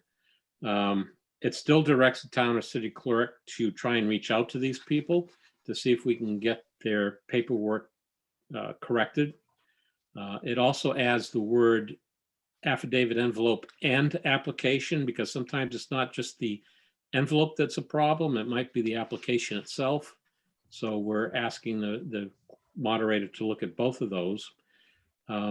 It's focusing on the moderator doing this because under state law, it's the moderator who ultimately has to make the decision as to whether or not a voter's paperwork has been properly executed and the vote should be counted. So even if the clerk was doing a lot of preliminary work, ultimately the moderator has to go through all of those envelopes and make sure that the paperwork has been properly executed. The other provision I put in there is, and Representative Hamlin as well, is to say that if the moderator want to hold sessions prior to the certification of the checklist, they could do so. They just couldn't mark up the checklist until that session that occurs after, which is mandatory, that occurs after the checklist has been posted. I think I've covered about the key things. I mean, I try to preserve the intent of Senator Gray's proposal and try and resolve some of the logistical problems I saw with it, using as a model what was done with House Bill 1266. I'd like to think that we were able to accomplish that. And I guess if other committee members have any questions or input on this approach, I would certainly be happy to try and answer those. Committee members, is Representative Mooney in LOB, because I know she had a conversation with her clerk, and I wondered if she was available to share it. Madam Chair, I'm not. hear me okay? I'm probably not. Yes, we can. Okay. Yes, I was contacted by my town's moderator. She did have 3 very specific issues with regard to the bill, and I think that frankly, Representative Bergeron's amendment covers a couple of them. I'd like to really get them verbatim, so could you just give me one moment to look for them? Sure. In the meantime, Representative Terosian, did you have a comment on this section? Yes, we heard in testimony on page 2, I guess, of this section, line 17, the town and city clerks or the designee shall open out envelopes of all absentee ballots received prior to 5 p.m. on the day prior to election day. We heard testimony from some town clerks. One in particular was the town clerk from Derry, who had a concern with that being required that it shall, and that the word may be better in that regard. And so I didn't know if Representative Bergeron's amendment would address that section or not. If I may respond, Madam Chair. Sure, Representative Bergeron. I had that question of Senator Gray during his testimony. I said, was it your intent to make this mandatory for all elections? And he said, yes. So I kept in the language shall. And what I did in my amendment is that, say, after the checklist has been posted or certified by the supervisors of the checklist, the moderators shall hold a session to review these, open the outer envelopes and review the affidavits. And I mean, as I understood it, his intent was to ensure that election officials would try and make corrections to any of the paperwork that voters may have inadvertently made errors to allow their votes to be cast on election day. So I didn't change the sponsor's intent. Thank you. Representative Mooney, do you have your notes? Thank you, Madam Chair. So the first one is to allow but not require pre-processing. I don't know if at this point Representative Bergeron wants to. And that's in line with what Representative Terosian just brought up. Okay. Number 2 is to allow processing during the Thursday through Saturday prior to election, not Monday. And I see that very clearly in the Bergeron Hamlet amendment, page 1, 16 through 19. Yep. And then issue 3, allow challengers during pre-processing, but not at the polls.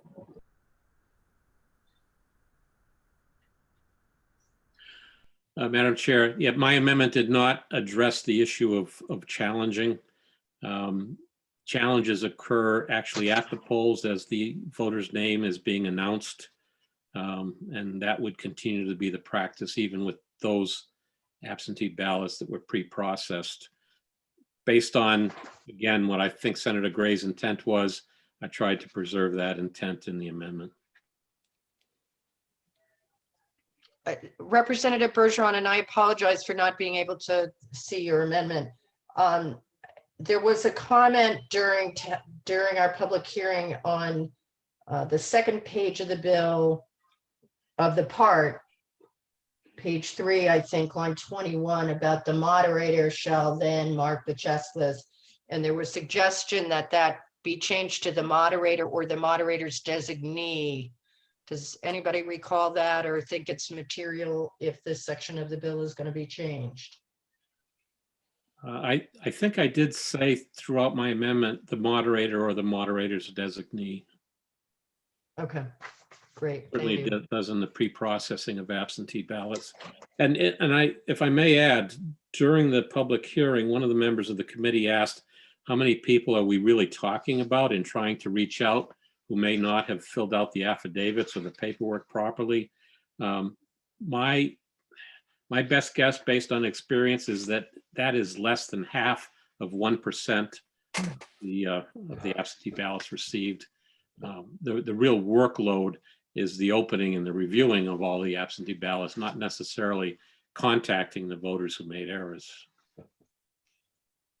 Thank you, Representative Groen. Thank you, Madam Chair. I have a question for Representative Bergeron, if he's willing to take it.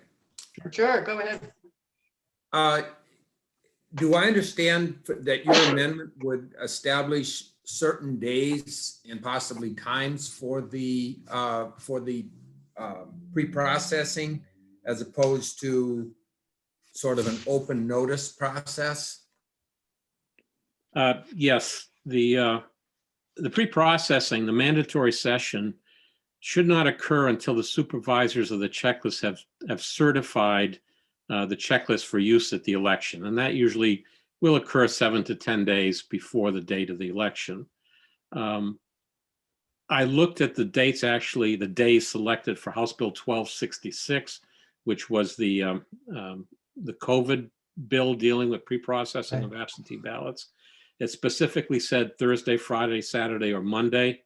So in modeling that language, I included the words Thursday, Friday, or Saturday prior to the time established for the date of the election. So yes, there are specific days. It really doesn't matter, I suppose, as long as it occurs after the checklist has been posted. Follow up? Go ahead, Representative Groen.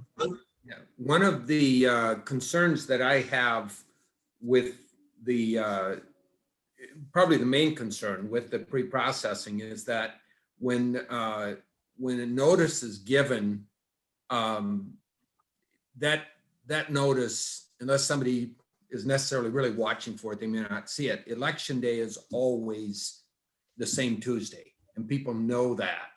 And I'm wondering if we could specify a certain, like on, say, Thursday and Friday at 10 o'clock, that 10 o'clock and following, that this would be done, so that we establish a very definitive time that is the same in all towns and cities, that people then know, okay, this is when the pre-processing is going to be done, and it becomes a habit as opposed to something that can be announced and changed by every town and in any situation. If, with permission, let me chime in on that one.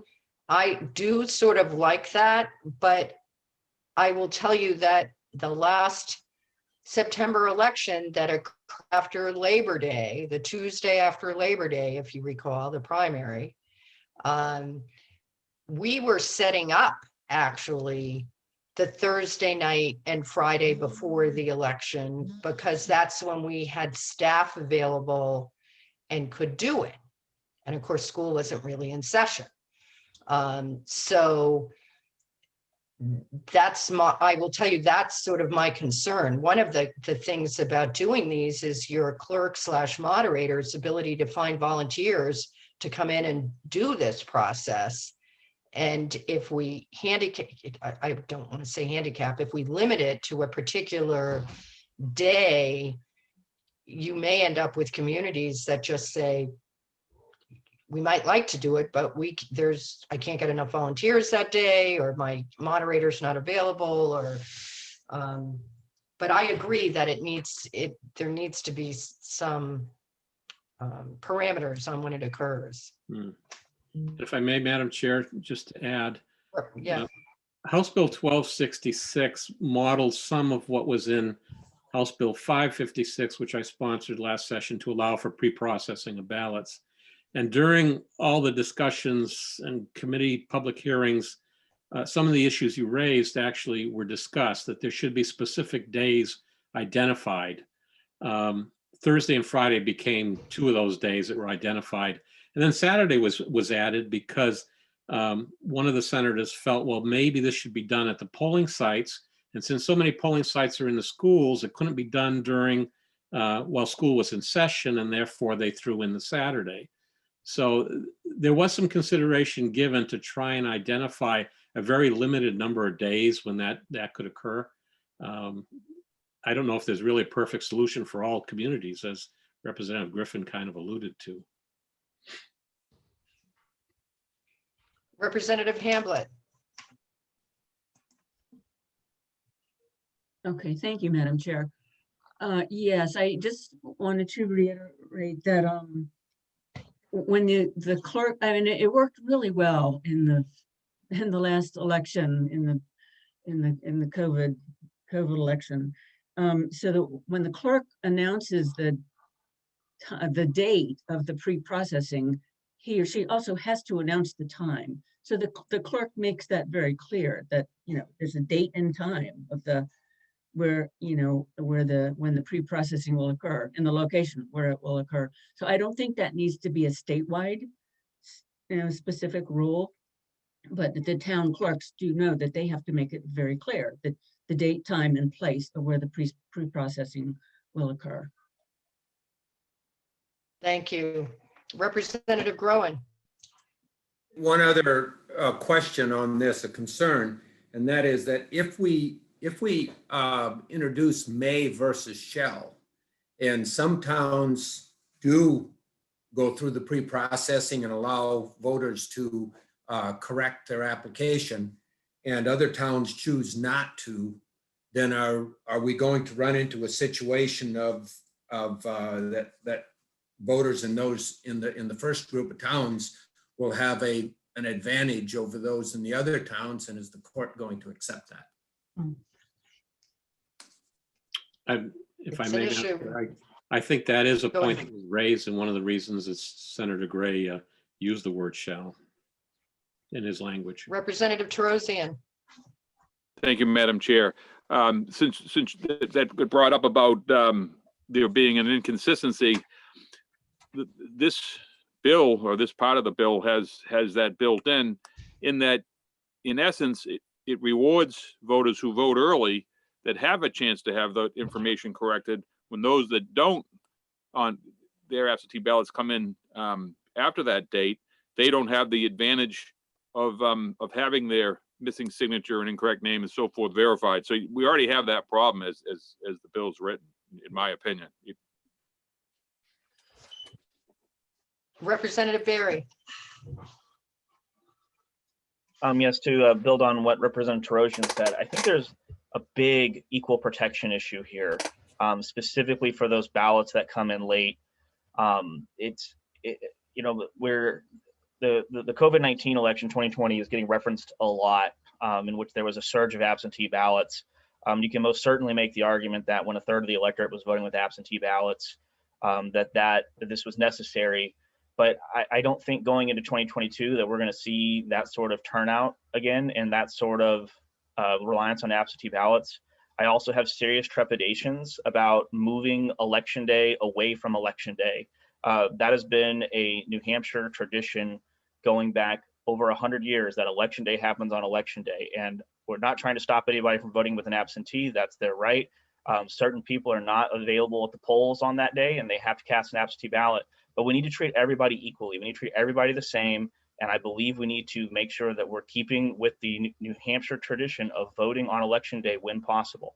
And that's why I'm a big believer in as much election activity needs to happen on Election Day as is possible. I think in the future, we are going to have electronic poll books. I think those are going to be commonplace if we pass this previous bill, probably in 6 years.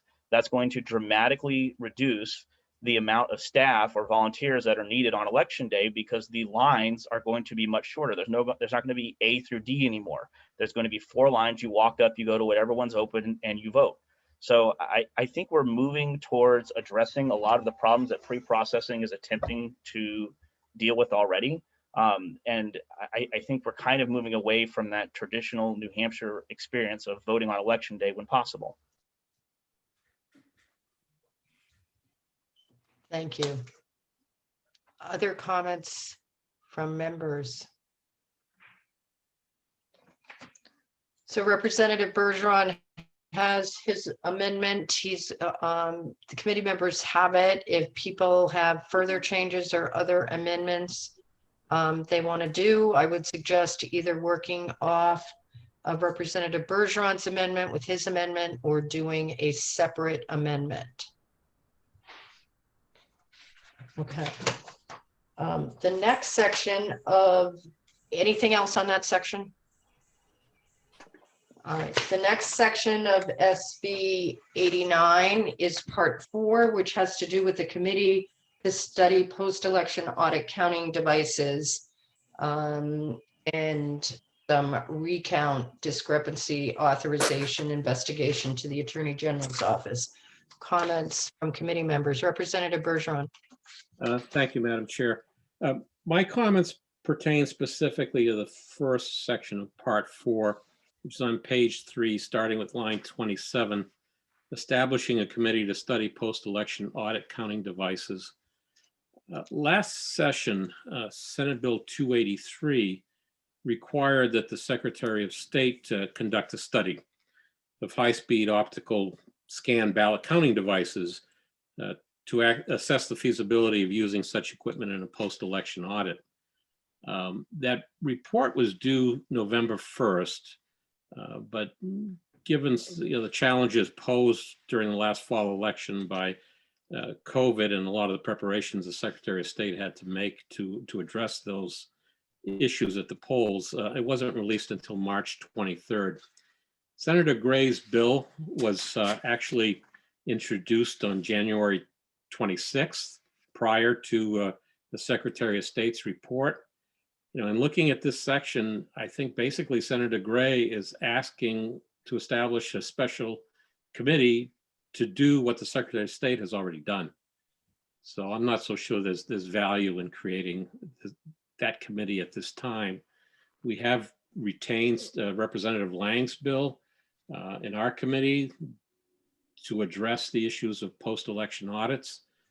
I'm thinking that perhaps that's really all we need. We don't need to establish another committee to do the work that was done last session with Senate Bill 283, which, by the way, was also Senator Gray's bill. Other comments on this part, or Representative Bergeron's comments that I think were terrific?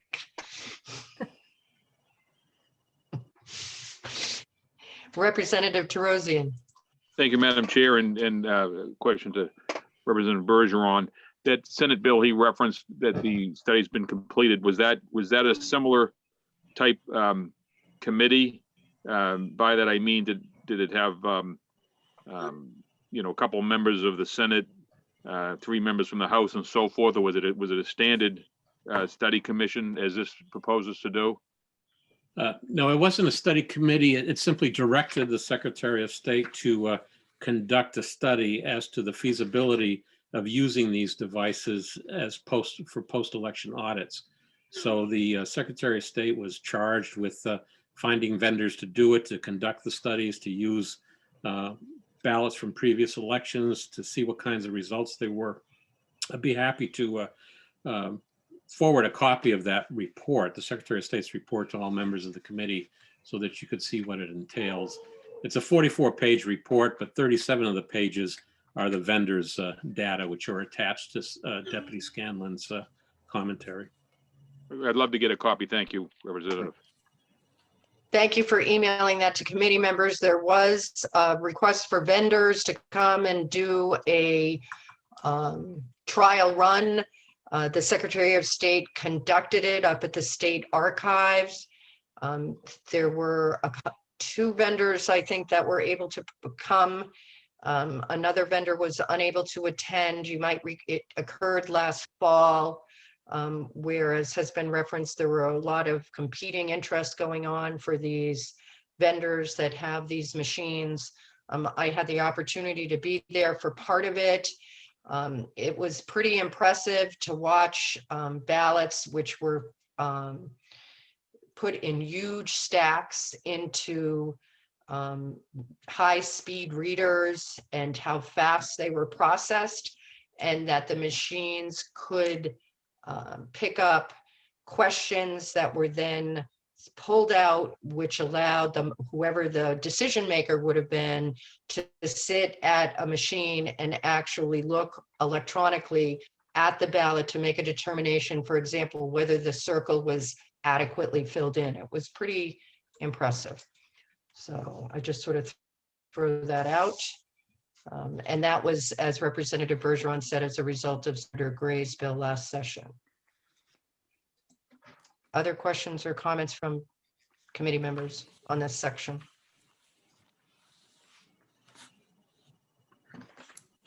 Okay. Madam Chair. Representative Groen. So I agree with with Representative Bergeron on that section 1 of section 3, but it seems to me that section 2. We're on section 4. Yeah, excuse me, section 1 of section 4. I mean, part 4. Okay. Yeah. Right. So, excuse me, on section 1 of part 4, asking for a study committee, I agree on that part, that I think we should just deal with whatever we want to do with this on Representative Lang's bill. But then if you go to line 15 on page 4 and then line 35 on page 4, it seems that those are very different topics that aren't part of the study committee, if I'm reading it correctly. So those really are, it appears to me, not related to the study committee. Am I correct on that? Yes. And I right, also recall that on the line 30, where it starts on line 35, that Madam Chair, you had some concern about the wording of the authority given to the Ballot Law Commission as being a bit broad. Yes, I did. Thank you for pointing that out. Let's go back. Representative Groen points out that Representative Bergeron's comments in regards to the committee dealt with only section 1 of part 4. So I'm going to move on to section 2. And that section deals with recounts. And I don't show that there was much question or comment on this section. Does anybody have anything on this change?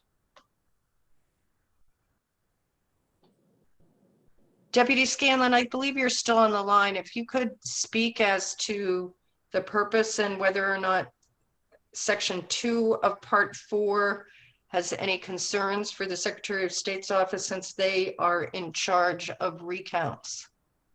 Yes, thank you, Madam Chair. This portion of the bill and section 4 is a reaction to what's happening with Wyndham right now and a disparity between the count on election night and the recount. And you know, the process took place as it's doing the statute, where there was an election night count.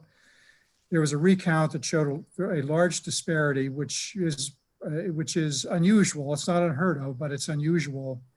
The Ballot Law Commission heard the appeal, and they ruled that that there was no change in the outcome of the election after the recount, and they declared the winners that were chosen on the night of the recount. So the question then became, well, when all of the Republican candidates jump up roughly 300 votes and the one Democrat candidate went down 99, what was the reason for that? And Deputy Scanlon, yes. I didn't phrase my question well enough. For a moment before we get to, I think, section 3, the Ballot Law Commission, I wanted to know whether the Secretary of State's office had any comment or opinion on the expansion in regards to the conduct of a recount in section 2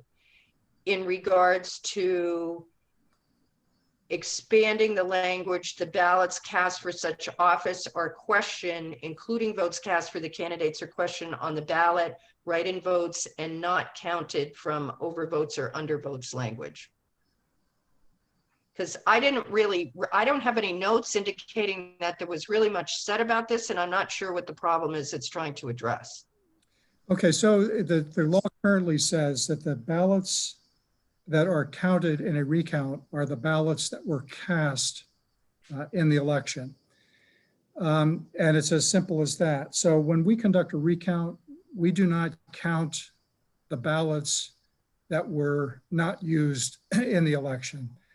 And there are some that believe that we should account for the whole universe of ballots that were sent to the town for the election, whether they were cast or not. So, I mean, it's up to the legislature to decide whether we should go through the exercise of counting ballots that were not used or not. It will require more time to do that. And we try to be as efficient as possible during the recount. So that's what that part of the bill does. But Deputy Scanlon, if I could continue this with the committee's indulgence, this doesn't talk about ballots. This talks about votes. So this means that this would direct the Secretary of State to count votes that were legally not part of the vote count on election night.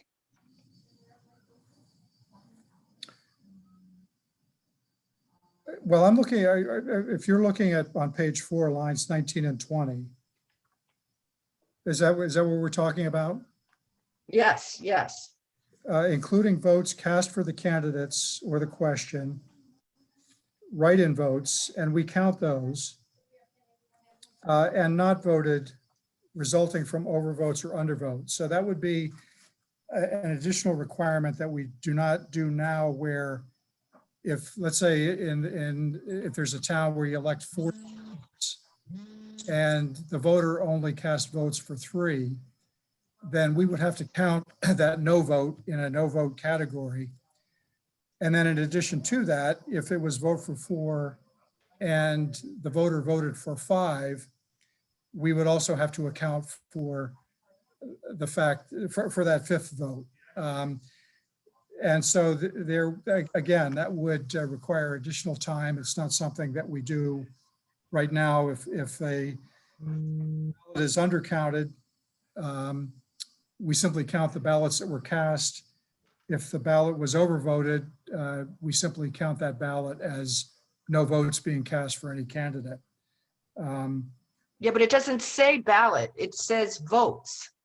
That's my concern. My concern here is this appears to be directing counting those votes, not those ballots. So I understand that there's a concern that whether or not there's a check as to whether the total amount of ballots that a town receives in election are the same as the amount of ballots that might come back for a recount. But to me, that's very different than votes. And my concern is that if we're directing you to count votes, overvoted, undervoted, that were not part of the tape totals plus the hand recounts, we are now having a recount with a 5th column, so to speak, total votes possibly for a candidate that were not counted legally on election day. I understand what you're saying, Madam Chair, and I think that this language does do that. Okay, that's all I need. That's all I Okay. needed to hear. Okay. Thank you. Any other questions from committee members?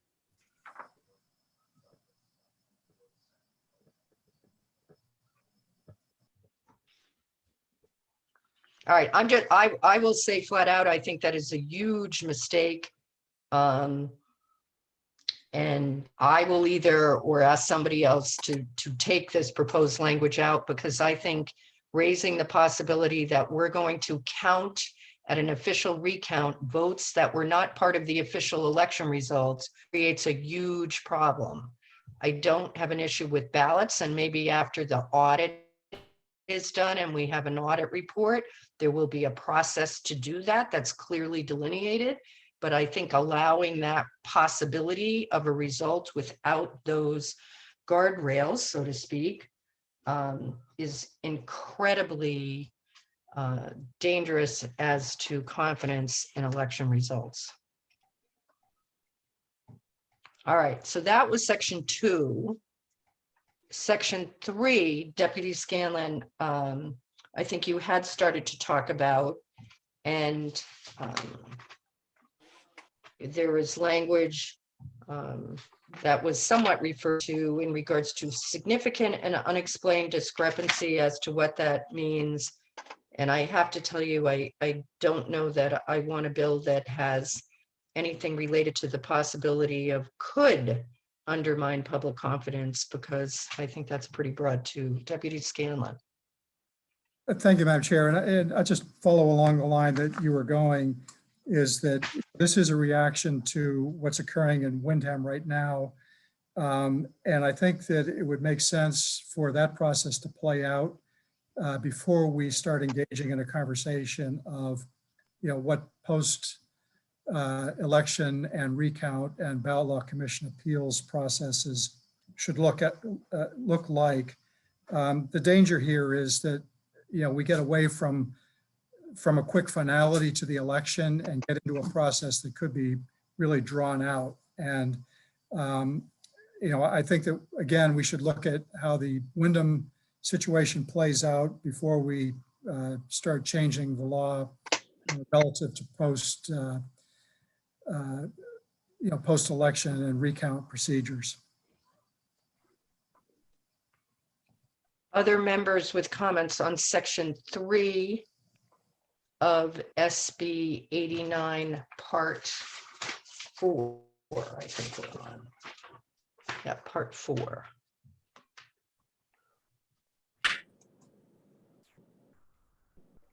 Not seeing any, and I don't see Representative Lane's hand. So part 4 of SB, or section 4 of part 4 of SB 89 starts on page 5 of the bill I have as printed, and it deals with the Attorney General's office with enforcement of election laws. Comment? My notes reflect that currently the authority to seal or unseal ballot boxes rests with the Secretary of State's office. That this allows the Attorney General to unseal and seal the ballot boxes. This, I guess, maybe is for the Secretary of State or other lawyers on the committee. The Attorney General's office is usually part of the enforcement arm of election laws, not the participant. And I'm wondering what impact having them physically involved in ballot sorting, counting, retaining issues does to that process. Anybody have a comment? I don't recall hearing a lot about that prior to today. Was that? I don't have any notes specifically about that.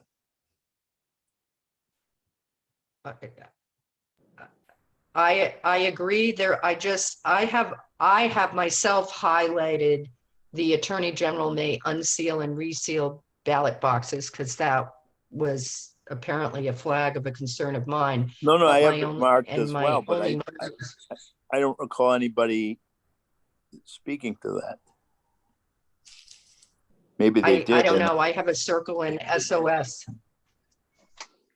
Representative Groen. I do recall, I'm not sure if Senator Gray spoke about this at the hearing or if it was a discussion I had with him after the hearing, but the section 4 is an enabling section for section 3, as I understand it. If you look at line 8 through 10, it says that the authority at the end of line 8, whenever the Ballot Law Commission requests an investigation be conducted, the Attorney General may seal or unseal. And the argument was this time that the Attorney General said he did not have the authority to unseal and reseal the ballot boxes. So this was to give him the authority if the Election Law Commission said, hey, we want this looked into, it gave the Attorney General in RSA 76-C the right to do that. And I believe that's the intent, that it's really the enabling part for section 3. Thank you, Representative Groen. I would point out that I would argue it does not actually limit it to that. It actually gives the Attorney General upon his or her own motion.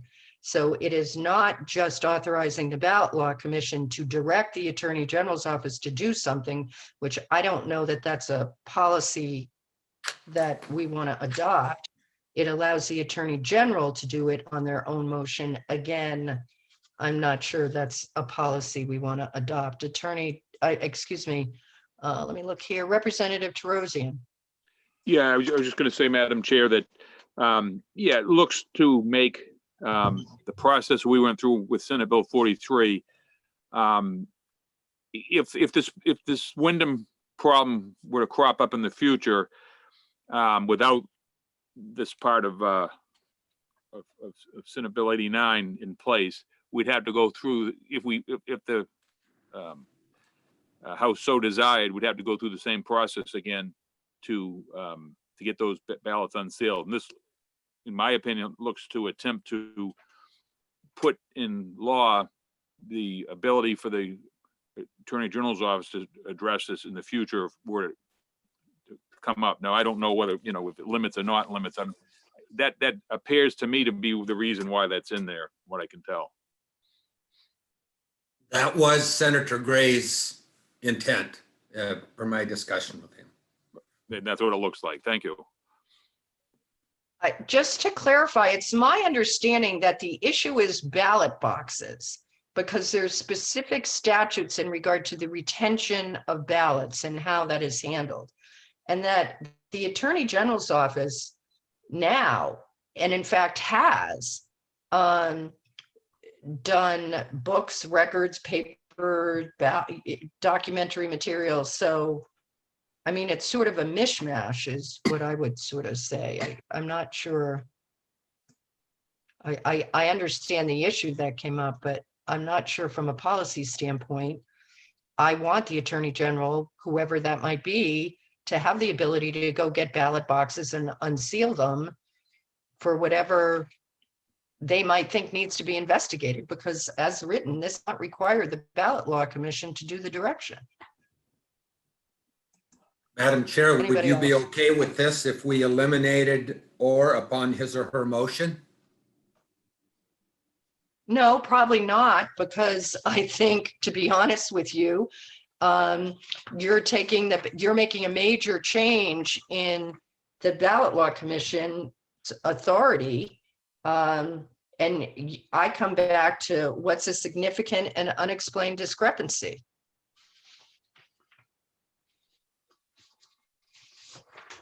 I mean, other people are not raising a major issue with this, so. I mean, that's part of having this discussion, so people can raise issues that maybe they hadn't thought about, or maybe hanging out on the limb about to fall off the branch all by themselves. Well, there's also the issue of the discretion that language arguably grants to the Attorney General. Because it says, yeah. Right. Okay. I think those are concerns. Does the Secretary of State's office have a position that they want to set forth in regards to this provision? Thank you, Madam Chair. We have concerns about this portion of the bill as well for the, from the items that you mentioned. I will let the committee know that right now there is an opportunity to unseal ballot boxes if there are documents or equipment that were left in them after the election that are needed after the election. And that process involves the Secretary of State going to the town with witnesses to open the boxes to retrieve those items and then seal them.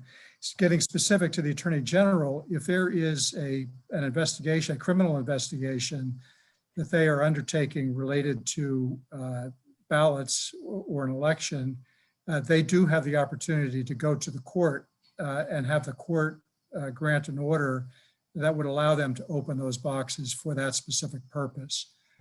Aside from that, the boxes after election and all appeals are over are sealed, and they are kept for the mandatory 22 months as required by federal law after the election, at which point they are destroyed. Town election ballots are kept for 60 days. Thank you. Comments or questions from committee members on part 4 of this section of SB 89?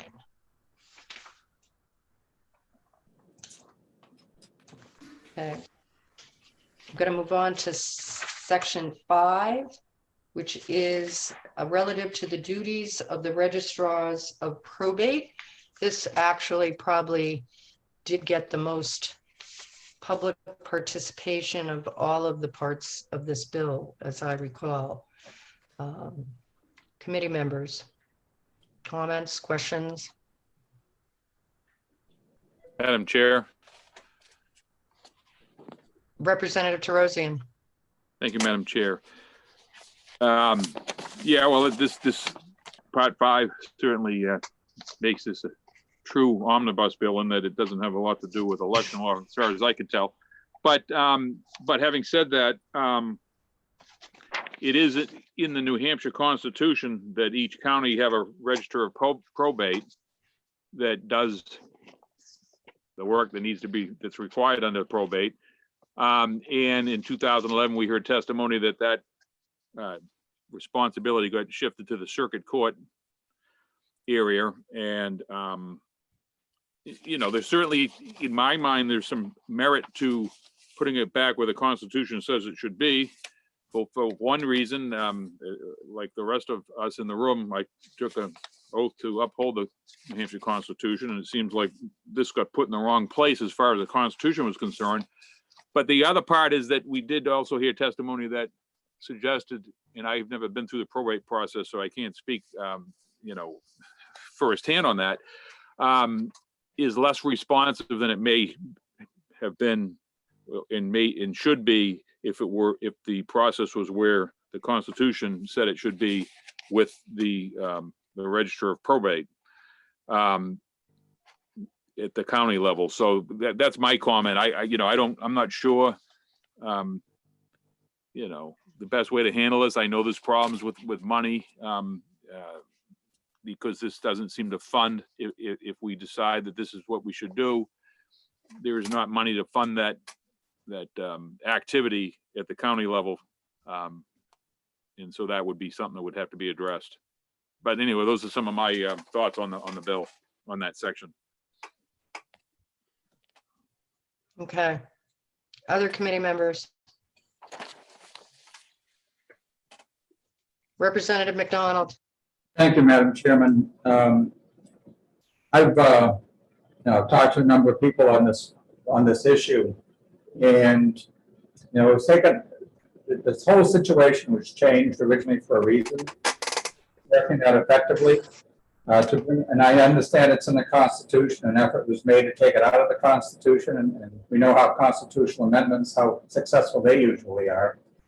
But to bring this position back without a support staff, without proper funding, without any training, without even a clear place as to where that person's going to be working, I don't think makes any sense at all, and I think we should delete this.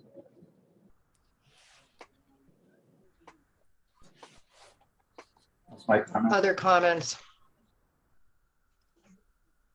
I guess my point on this section would be you either want it in or you want it out. I don't know that it appeared to be a section that, as to the content of it itself, that there was a lot of wordsmithing to do.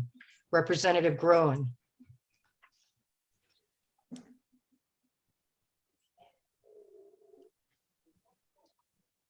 Representative Groen, can you unmute? We haven't heard you. Yes, You need okay. to unmute. Great, thank you. Thank you. Yeah, I agree with Representative McDonald that our Constitution requires this, and I wasn't very excited about it in 2011 when I remember dealing with this when I was in the Senate. But at this point, it seems to me kind of like requiring us to reintroduce brakemen that would reside in the caboose of a train that would have no function other than to sit there. And the responsibilities of this position have been given to the court. And for the most part, I think we're going to have a person without a position on salary. Other questions or comments? Other than that, I request permission to use putting somebody in the caboose with no breaks work in the future. I like that. Anybody else on this section of 89?